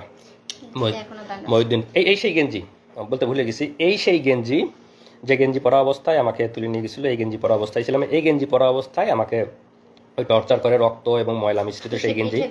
আমরা 5 বছর সেই গেঞ্জিটা যত্ন করে তুলে রাখছিলাম আজকের দিনের জন্য, যে আজকের এই দিনে আমরা এই গেঞ্জিটা পরে আপনাদের সামনে বলবো। এই সেই গেঞ্জি পরা অবস্থায় আমাকে টর্চার করে, ভয়ানক টর্চার, রক্ত এবং ময়লা এখনও আছে। টর্চার করার পরে পরের দিন সকালে আমাকে থানায় পাঠাবে। আমার নামে এর আগে কোনো মামলা নাই, কোনো রিপোর্ট নাই, কোনো মামলা নাই। এখন তো আমাকে থানায় দিতে গেলে একটা মিথ্যা মামলা দিতে হবে। তখন পরের দিন সকালে ওরা একটা ভুয়া ডিজিটাল নিরাপত্তা, আপনারা জানেন যে ডিজিটাল নিরাপত্তা আইনের অবস্থা, আমরা সবাই এই আইনের যে মানে কালো দিক, সেদিকের মানে শিকার মানবাধিকার কর্মীরা, সাংবাদিকরা, আমরা যারা বাক স্বাধীনতায় বিশেষ করে আমরা সবাই শিকার। তা আমার নামে ভুয়া ডিজিটাল নিরাপত্তা আইনে একটা মামলা দেয়। মামলা দিয়ে সকালে আমাকে থানায় পাঠাবে। থানায় পাঠানোর আগে আমার তো এই ড্রেসটার অবস্থা খুবই খারাপ, রক্ত ময়লা সব কিছু ভর্তি। এইটা করে যখন আমি থানায় যাব, থানা থেকে যখন কোর্টে উঠবো, তখন তো সবাই দেখবে আমার অবস্থা। তখন ওরা করে কি, আমার যেহেতু লাগেজ ওদের কাছেই, আমাকে এয়ারপোর্ট থেকে তুলে নিয়ে গেছে, লাগেজ তো ওদের কাছেই, লাগেজে আমার জামা কাপড় আছে, লাগেজ থেকে অন্য একটা গেঞ্জি নিয়ে আসলো। অন্য একটা গেঞ্জি নিয়ে এসে আমাকে বললো যে এটা চেঞ্জ কর, এটা খুলে আমাকে ফ্রেশ যে একটা গেঞ্জি, সেই একটা গেঞ্জি পরতে দিল, এই গেঞ্জিটা পর। তো আমার মানে হাত পায়ের আমার ওঠার মতো অবস্থা নাই, কোনো মতে ওরাই পরাই দিল। আমি কোনো মতো ই করে পরে গেঞ্জিটা চেঞ্জ করে এই গেঞ্জিটা আমার লাগেজে, মানে ভাগ্যিস এই গেঞ্জিটা ওরা আমার লাগেজে দিয়ে রাখছিল, এটাই করে লাগেজেই ফেলে দিয়ে রাখছে। পরবর্তীতে তো আমি জেল থেকে বের হওয়ার পর যখন লাগেজ নিয়েছি, তখন আসলে এই গেঞ্জিটা আবার পাইছি। আমাকে ফ্রেশ একটা গেঞ্জি পরায়ে আমাকে থানায় পাঠায় দেয়। থানায় পাঠায় দিয়ে সেখানে যেটা বললাম যে আমার নামে মিথ্যা ডিজিটাল নিরাপত্তা আইনে মিথ্যা মামলা দেয়। মামলা দেওয়ার পরে আমি তো থানায় এসে, দিকে তো আমার পরিবার খোঁজাখুঁজি করতেছে, যে সংবাদ সম্মেলন ওরা মানে দেখতে পাইছে যে আমাকে মানে গ্রেপ্তার দেখাইছে, কিন্তু এখনও ওদের সাথে আমার দেখা হয় নাই। আমি তো বুঝতে পারতেছি না যে আমাকে গ্রেপ্তার মানে পেপার পত্রিকায় মিডিয়া, কারণ আমি তো আমার জগতে। তো এই পর্যায়ে ওরাও খোঁজাখুঁজি করতেছে। তো এখন একটু সংক্ষেপে বলুক যে ওদের থানায় আসার পরের অভিজ্ঞতা। আমার কথা শেষ হয়েছিল যে আমার থেকে টাকা নিল, টাকা নেওয়ার পর তারা কনফার্ম করলো যে টাকা পেয়েছি, একটু পরে ছেড়ে দিব। তো আমরা ওয়েট করছি, আর কোনো খবর নাই। এরপরে যখন অনেক বেশি ভাইরাল হলো, তারপর হচ্ছে মানে আমার কাছে ওই যে আমার হাজব্যান্ড বললো না যে যারা গার্ড দিচ্ছিল তাদেরকে অনেক রিকোয়েস্ট করছে, তো সেখানকার একজন আমাকে কল দিয়ে বলছে যে আমি আপনার হাজব্যান্ডের ব্যাপারে জানি, উনি ভালো আছে, উনি মারা যায় নাই, উনি ঠিক আছে, আপনার চিন্তা করিয়েন না। তো তো আপনারা যে এত একদম মানে ভাইরাল করে ফেলতেছেন, ম্যাসাকার করতেছেন, এই সেই করতেছেন, এগুলা কইরেন না, যত করবেন তত ক্ষতি হবে, এরকম করে আমাকে বলছে। তো তারপর আমি বললাম আমাকে তো কিডন্যাপের কথা বলে টাকা নিছে, তো এগুলা কারা তাহলে? পরে বলে তাই নাকি, টাকা নিচ্ছে, আপনারা টাকা দিছেন কেন? তারপরে আমি বললাম আমি তো জানি না, আমাকে বলছে কিডন্যাপ করছি, টাকা দেন, টাকা দিছি কিন্তু তাকে আর ইয়ে দেয় না, ফিরিয়েও দেয় নাই এবং ফোন নাম্বারও বন্ধ। তখন সেই পুলিশ অফিসার বলছে না, কিডন্যাপ করা হয় নাই, সে ডিবির হেফাজতে আছে এবং তাকে সম্ভবত অ্যারেস্ট দেখানো হতে পারে 2-1 দিন পরে। আপনারা যারা লাইভটা দেখতেছেন একটু শেয়ার করেন, যাতে বাকি সবাই আসলে যে এই ফ্যাসিবাদ এবং গুম এরা যে কতটা ভয়াবহ সবাই যেন জানতে পারে, হাসিনার ফ্যাসিবাদের শাসন এবং হাসিনার গুম নিয়ে সবাই যেন জানতে পারে। আপনারা সবাই লাইভটা একটু শেয়ার করে দিন, যাতে সবার কাছে এই ইনফরমেশনগুলো পৌঁছায় যায়। তো মানে ওই পুলিশটা আমাকে ফোন দিয়েছিল হলো দুপুর 11:30 থেকে 12টার এদিকে। তো আমাদের অবস্থাটা এমন ছিল, আমরা কাউকে বিশ্বাস করতে পারছি না তখন, কারণ কিডন্যাপের কথা বলে টাকা নিল, আবার পুলিশ ফোন করে আমাকে বলতেছে যে আপনারা এত ভাইরাল কেন করতেছেন। তো তখন আমাদের মনে হচ্ছে যে ওরা আমাদেরকে বাধা দেওয়ার জন্য হয়তো বা মিথ্যা কথা বলতেছে, আমাদের মনের ভেতরে সেই ধূপকণি কমে নাই। তারপরে যাই হোক সারাদিন চলে গেল, বিকাল 3টা মানে 2:45 থেকে 3টা এর মধ্যে হচ্ছে আমার ভাসুর, আমার যারা যারা ঢাকায় ছিল, আমার ভাসুর আমাকে ফোন দিয়ে বলল যে সংবাদ সম্মেলন করে ওরা তো মনিকে অ্যারেস্ট দেখাইছে। তো ইয়েতে কি রেলওয়ে থানায় অ্যারেস্ট দেখাইছে। আর আমরা হচ্ছে তার ইয়ে করছিলাম, জিডি করছিলাম, আমরা জিডি করছিলাম হচ্ছে দক্ষিণ খান থানায়। তো রেলওয়ে থানায় অ্যারেস্ট দেখাইছে, আমার ভাসুরা সাথে সাথে সেখানে গেছে, যে তার সাথে দেখা করতে চাইছে, বলছে যে না এখন দেখা করা যাবে না এরকম। তো তখন আমার ভাসুর আমাকে বললো যে তুমি এখনই রওনা দাও, হয়তো তোমাকে দেখা করতে দিবে, তুমি সাফওয়ানকে নিয়ে এখনই চলে আসো। তখন আমি আমার ইয়েতে ট্রেন ছিল আমার ইসলামপুরে জামালপুরে, তখন ট্রেন ছিল 3:30, আমি সেই ট্রেনে তখনই রওনা দিই আমার বাচ্চাটাকে নিয়ে। তো এর মধ্যে যে 3টা দিন গেছে, এই 3 দিনে আমি শুধু একটু পানি খেয়েছিলাম, এবং আমার বাচ্চাটা তখন কোথায় যাচ্ছে কি খাচ্ছে আমি কিছুই জানি না। তো সেই অবস্থায় আমি আমার ছোট বাচ্চাটাকে নিয়ে আমি আমার দুলাভাইয়ের সাথে করে ট্রেনে যাচ্ছি। তারপর আমরা মানে 8:30টার দিকে ঢাকায় পৌঁছলাম। পৌঁছেই হচ্ছে আমি আমার ভাসুরকে কল দিলাম যে কোথায় আসবো। তো পরে বললো যে থানায় আসার আগে থানায় আসো, আর হচ্ছে অফিসারের নাম্বার দিল যে আগে এনাকে ফোন করো যে দেখা করতে দিবে কিনা, এত দূর থেকে আসছো, যদি দেখা করতে না দেয় শুধু শুধু আসে কষ্ট করা লাগবে, আগে কল দিয়ে কথা বলে নাও। তো কল দিলাম, তখন ওনারা বললো যে না, রাত্রেবেলা আমরা কাউকে দেখা করতে দেই না, আমাদের অফিসাররা রাতে থাকে না, তো অনুমতি ছাড়া দেখা করা যাবে না, আপনারা কালকে সকালে আসবেন, সকালে তাকে কোর্টে নেওয়া হবে তখন আসবেন। তো আমি তো 3-4 দিনের এই ধকল, তার মধ্যে বাচ্চাটা নিয়ে আত্মীয়র বাসায় উঠেছি, আমার বাচ্চাটার অযত্নে ওর মানে পেটে গ্যাস হচ্ছে, মানে ওর প্যান্ট নষ্ট হচ্ছে, এরকম অবস্থা। তারপরে মানে যাই হোক আমার তখন ফিলিংসটা এমন ছিল যে আল্লাহ, পাওয়া তো গেছে, সে তো বেঁচে আছে, এটাই আলহামদুলিল্লাহ। হ্যাঁ, তখন এরকমই ছিল, আমার খালি মনে হচ্ছে কখন সকাল হবে, আমি কখন দেখতে যাব। তারপর সকালবেলা আসলাম। তো আসার পরে হচ্ছে 10:30টার দিকে আমি রেলওয়ে থানার সামনে আমার ছোট বাচ্চাকে নিয়ে আমার ভাসুররা ছিল কোর্টে, মানে আমাদের কথা ছিল এমন যে যদি কোর্টে নিয়ে যায় যেন ওনারা দেখতে পায়, আবার থানায় থাকলে যেন আমি মানে যে কেউ একজন যেন দেখতে পারি, যে কেউ।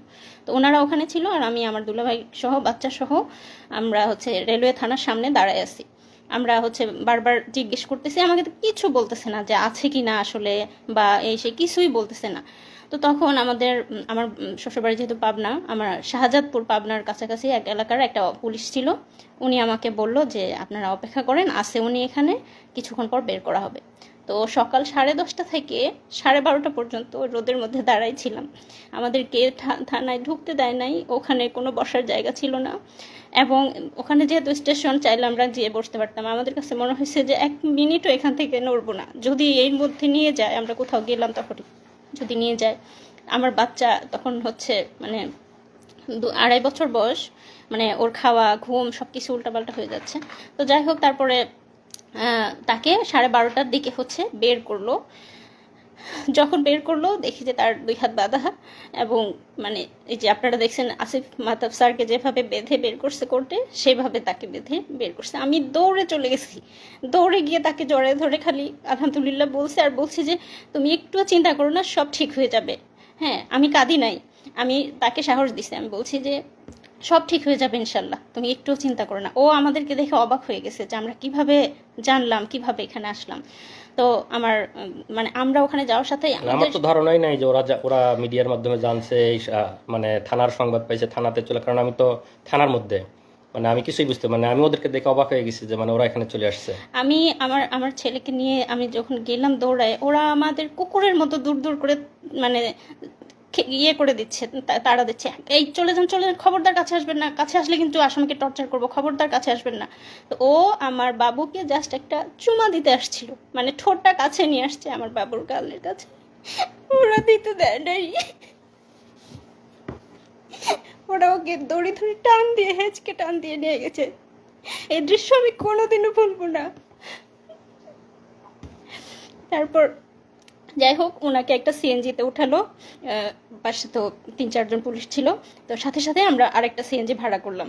ভাড়া করার পরে আমাদেরই হলো যে আমরা ওদেরকে পুরো ফলো করব, ওরা যেদিক দিয়ে যাচ্ছে আমরা ওইভাবে। তো যে ফলো করতেছি, আমাদের সিএনজি ওদের সিএনজি পাশাপাশি ছিল এবং একটা জ্যাম লেগে যায়। জ্যাম লেগে যাওয়ার ফলে তাদের সিএনজি আর আমাদের সিএনজি একদম পাশাপাশি, মানে আমি বারবার আমার এখান থেকে দেখতেছি ও একটু করে তাকাচ্ছে। তো আমি সাফনকে বলছি, দেখো ওই যে তোমার বাবা, ডাকো বাবাকে ডাকো। সাফন ডাকতেছে, বাবা বাবা এমন করে ডাকতেছে।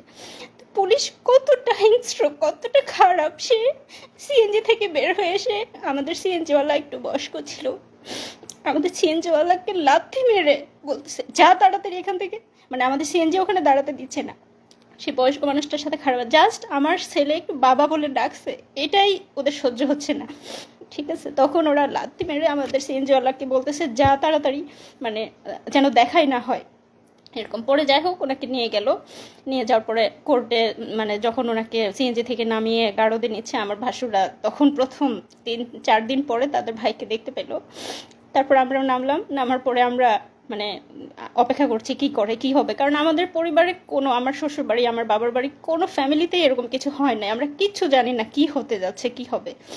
কিন্তু আমার মনের মধ্যে একটা সাহস ছিল যে আমার ভাসুররা অনেক ভালো ভালো জব করে, ইনশাল্লাহ খুব দ্রুত বের করে আনতে পারবে। আমি জানি না, আমি ছোট মানুষ, তখন এসব বুঝি না, মানে এত কষ্ট যে হবে সেটা বুঝতে পারিনি। আমার মনে হয়েছে খুব দ্রুত 2-3 দিনের মধ্যেই হয়তো বের করতে পারবে। তো তারপর যাই হোক গারদ থেকে তাকে কোর্টে নেওয়া হলো। আমরা পিছে পিছে যাচ্ছি, আমাদেরকে একটু কাছে ঘেঁষতে দিচ্ছে না, মানে কোনো কথা কোনো ইনফরমেশন যেন আমরা তাকে না দিতে পারি বা উনি আমাদেরকে কিছু না জানাতে পারে, তার কাছেই ঘেঁষতে দিচ্ছে না এবং দূর দূর করে তাড়িয়ে দিচ্ছে। তারপর হচ্ছে তাকে তখন কোর্টে তোলা হলো। এরপর তুমি বলো। আসলে অভিজ্ঞতা বলতে গেলে আরও অনেক কষ্টের কথা, সব কিছু বলা এক লাইভে সম্ভব না। এরপরে তো আমাকে কোর্টে নিল গারদের, বা মানে কোর্টের কাহিনী আপনারা অনেকেই জানেন, যাদের পরিবারের অনেকে মামলা মোকদ্দমার শিকার হয়েছে। সেখানে কি অবস্থা সেটা আর বর্ণনা না করি, আমাদের লাইভ অনেক লম্বা হয়ে যাবে। তো আমাকে সেখানে যেহেতু বললাম যে ডিজিটাল নিরাপত্তা আইন, সরকার যে আইনটা করছে আমাদের বাক স্বাধীনতা হরণের আইন, আমাদের স্বাধীনতা হরণের আইন, সেই আইনে মিথ্যা মামলা দেয়, মামলা দিয়ে আমাকে কোর্টে চালান দেয় এবং কোর্ট থেকে আমাকে রিমান্ড দেওয়া হয়। আইনজীবী, আমি তখন আমার আমার আমার আইনজীবী বলছে যে পিএইচডি করে, পিএইচডি শেষ, মানে শেষের ইয়েতে, মানে স্কলার, সে রিসার্চার। এত কিছু শোনার পরেও বিচারক আমাকে রিমান্ডে দিছে, আসিফ মাহতাব স্যারকে বা আমাদের সম্মানিত শিক্ষকদেরকে যেভাবে দেওয়া হয় সেভাবে আমাকে প্রথমে 3 দিনের রিমান্ডে দেয়, পরে আরও 1 দিনের রিমান্ড এবং সেগুলোর অভিজ্ঞতা বর্ণনা করতে গেলে আরও অনেক লম্বা হয়ে যাবে, তো সেগুলো আজকে বর্ণনা না করি। তো 3 দিনের মানে রিমান্ডগুলো শেষ হওয়ার পরে আমাকে রিমান্ডের ওখানে আমার ফ্যামিলির কাছ থেকে টাকা দাবি করছে, আমার ফ্যামিলির কাছ থেকে টাকা করছে, আমার ওখান থেকে টাকা নিছে, আমার মোবাইলটা ওদের কাছে ছিল। মানে হাসিনা তো সারা বাংলাদেশে মানে পুলিশ এবং সব জায়গায় যে দুর্নীতি করছে, ওরা ওখানেই আমাকে বলতেছে যে মানে টাকা দিতে হবে। মানে ওখানে আমি কিভাবে টাকা দিব, তখন মানে আমাকে বিভিন্ন রকম ভয়ভীতি দেখাচ্ছে, আমার ফ্যামিলির উপর করবে, ফ্যামিলির উপর মানে ফ্যামিলিকেও জড়াবে এগুলোর মধ্যে। তখন আমি ওদেরকে বললি যে আমার মোবাইলটা আপনাদের কাছে আছে কিনা। হ্যাঁ, মোবাইল আছে। আমি যেহেতু ইন্টারনেট ব্যাংকিং ইউজ করতাম, আমার কোরিয়ার যে ইন্টারনেট ব্যাংকিংয়ের অ্যাপস আমার মোবাইলে ইনস্টল করা ছিল, আমি ওখান থেকে ওদের মানে বিকাশে মানে ইনস্ট্যান্ট 10,000 টাকা ট্রান্সফার করে দিই। তখন মানে একটু মানে ঠান্ডা, মানে পুলিশ তো ঘুষখোর, মানে ওদের কাছ থেকে 1 লাখ টাকা ওদের কাছ থেকেও চাইছে। এরপরে আমাকে মিথ্যা মামলা রিমান্ড শেষ করার পরে আদালতের মাধ্যমে আমাকে জেলে পাঠায় দেয়। তো জেলের অনেক অভিজ্ঞতা, জেল, রিমান্ড এগুলা বলতে গেলে আসলে আরও বিস্তারিত বলার সময় নাই, লাইভও লম্বা হয়ে যাবে। তো জেলের সবচেয়ে সুন্দর একটা অভিজ্ঞতা হলো যে আমাদের শহীদ দেলোয়ার হোসেন সাইদি হুজুরের সংস্পর্শ পাইছি আমি ওই সময়। সাইদি হুজুর এবং আমাকে কেরানীগঞ্জ জেল থেকে কাশিমপুর জেলে পাঠানো হয়েছিল। তো কাশিমপুর জেলে যখন ছিলাম সাইদি হুজুর সেখানে ছিলেন। আমি এবং সাইদি হুজুর প্রায় 20-25 দিন একসাথে ছিলাম। বিকালে আমরা একসাথে হাত ধরে হাঁটতাম, সাইদি হুজুরের সাথে গল্প করতাম। অনেক অনেক অনেক নসিহা করছে আমার হাত ধরে, আমার ওই যে টর্চার করছে আমার আঙ্গুলগুলা প্রায় আমি 3 মাস এই দুইটা আঙ্গুল মানে কোনোভাবেই আমি মানে এরকম ভাঁজ করে এই 3টা আঙ্গুল দিয়ে আমি খাওয়া দাওয়া করতাম। এই দুইটা আঙ্গুলের কোনো ফিলিং ছিল না। ওরা এমনভাবে মানে টর্চার করে যে এখানে বাইরে থেকে বোঝা যায় না, ভিতরের নার্ভ এবং ভেসেলগুলো যাতে ড্যামেজ হয়ে যায়। তো এই কারণে চাপ দেওয়ার ফলে হাত এবং পায়ের নার্ভগুলো কাজ করে না। বাইরে থেকে দেখে মনে হবে যে হালকা একটু দাগ বা এর মতো, কিন্তু ভিতরে নার্ভ মানে ড্যামেজ হয়ে যায়। এই কারণে দেখা যায় যে এদিকের সাপ্লাইগুলো বন্ধ হয়ে যায়। তো আমার এই দুইটা আঙ্গুল প্রায় 3 মাস কোনো ফিলিংস পাইতাম না আমি। এবং আমি যেহেতু রিসার্চার, আমি পাইপেট ইউজ করি, আমি তো সবসময় এই ফিঙ্গারটা ইউজ করতে হয়। এই ফিঙ্গারের আমি কোনো মানে ইয়েই পেতাম, কোনো ফিলিংসই পাইতাম না। এটা তো এই ভাঁজ করা বা কোনো ফিলিংস ছিল না এই দুইটা আঙ্গুল প্রায় 3 মাস। তো দেলোয়ার হোসেন সাইদি হুজুরের সভাপতি ছিলাম, উনি আমার হাতে মেসেজ করে দিচ্ছে, দোয়া করছে সাইদি হুজুরকে আল্লাহ জান্নাতুল ফিরদাউস নসিব করুক। এটা আমার জেলের সবচেয়ে সুন্দর অভিজ্ঞতা যে সাইদি হুজুরের মতো একজন মানুষের সহচর্যে আমি প্রায় 20 দিন ছিলাম। উনি আমাকে ওনার একটা ফতুয়াও গিফট করছিলেন ওই সময়। আর এই যে আমরা এতদিন পরে আজকে লাইভে আসছে, আপনারা সবাই জানেন যে বাংলাদেশ কোন ফ্যাসিবাদের মধ্যে ছিল। আমাদের কোনো বাক স্বাধীনতা ছিল না, আমাদের বলার কোনো সুযোগ ছিল না, বলার কোনো অধিকার ছিল না। মিডিয়া আমাদের কথা প্রচার করতো না।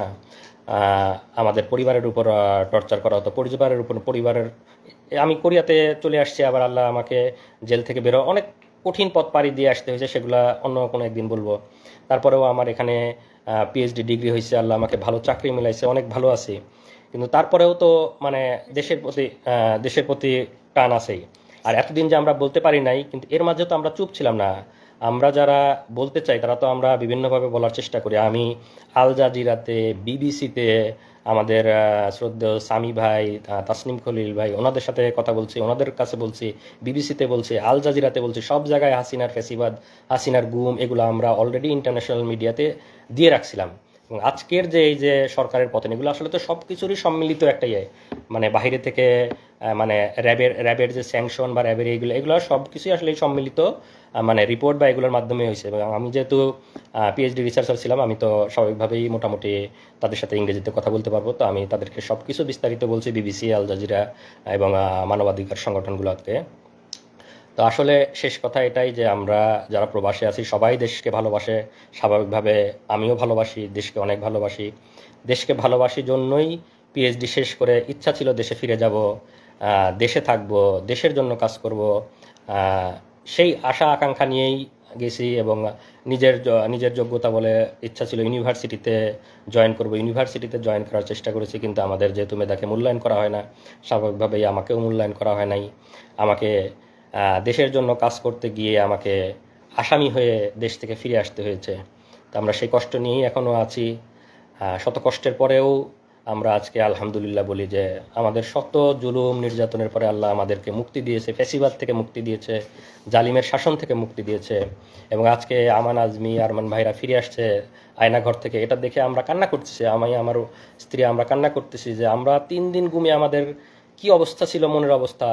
এই ভাইরা 8-10 বছর ধরে গুম, তাদের মনের অবস্থা কি? আপনারা হয়তো তাদের কথাও শুনবেন, তারা আস্তে আস্তে হয়তো আসবে। তাদের মানসিক অবস্থার কি অবস্থা আমি জানি না। 3 দিনেই তো আমার মানসিক অবস্থা বর্ণনা করলাম। এবং এই অবস্থায় সবসময় দেশে যাওয়ার জন্য উদ্গ্রীব, যেহেতু মিথ্যা মামলা দিয়ে রেখেছে এবং দেশের জন্য কাজ করতে গিয়ে দেশ থেকে আসামি হয়ে ফিরে আসছি। দেশে যাওয়ার খুব বেশি সুযোগ ছিল না। এর মাঝে আমার আম্মা ক্যান্সারে আক্রান্ত হয়ে মারা যায়। আমি আম্মাকে শেষবার দেখতে পারি। আম্মা মারা যাবে, আম্মা ডাক্তার বলছে যে এত মেয়াদ আছে, এত মাস ম্যাক্সিমাম হয়তো টাইম পাইতে পারে। আম্মার ডায়াগনোসিস হয়েছিল এটি স্টেজে। সব কিছু জানার পরেও আমরা আম্মার জন্য যাইতে পারি। শেষ মুহূর্তে না পেরে আম্মার যখন অবস্থা বেশি খারাপ, আমি টিকিট কাটছিলাম। আমি, আমার স্ত্রী, সন্তান, আমরা 4 জন সবাই টিকিট কাটছি যে যত যাই হোক আমাকে গ্রেপ্তার করলেও আমি যাব, আম্মাকে আমার দেখতেই হবে। আম্মা শেষ সময় আমি টিকিট কেটে যাওয়ার চেষ্টা, তখন করোনার পিক সময়, টিকিট অনেক এক্সপেন্সিভ, টিকিট পাওয়া যায় না, ফ্লাইট নাই। সেই মুহূর্তে আমি টিকিট কেটে মানে আম্মার জন্য গেছি। কিন্তু আমি যেদিন টিকিট কাটছি আম্মা তার পরের দিন মারা গেছে। আমি যেতে আম্মার জানাজা পাই নাই, আমার যেতে আরও একদিন ডিলে হয়েছে। কারণ তখন করোনার সময় তো আমাদের পারমিশন নিয়ে যাইতে হইতো যে আমরা ফিরে আসবো। করোনার সময় ফ্লাইট অ্যাভেলেবল ছিল না, টিকিট কেটে যাওয়ার সুযোগ ছিল না। তো টিকিট কেটে আমার ফ্লাইট ছিল 2 দিন পরে। আমি যেদিন টিকিট কাটছি পরের দিন আম্মা মারা গেছে। আমি আমার আম্মাকে পাই নাই। এই আফসোস আমার সারা জীবনে যাবে না। আমি আম্মাকে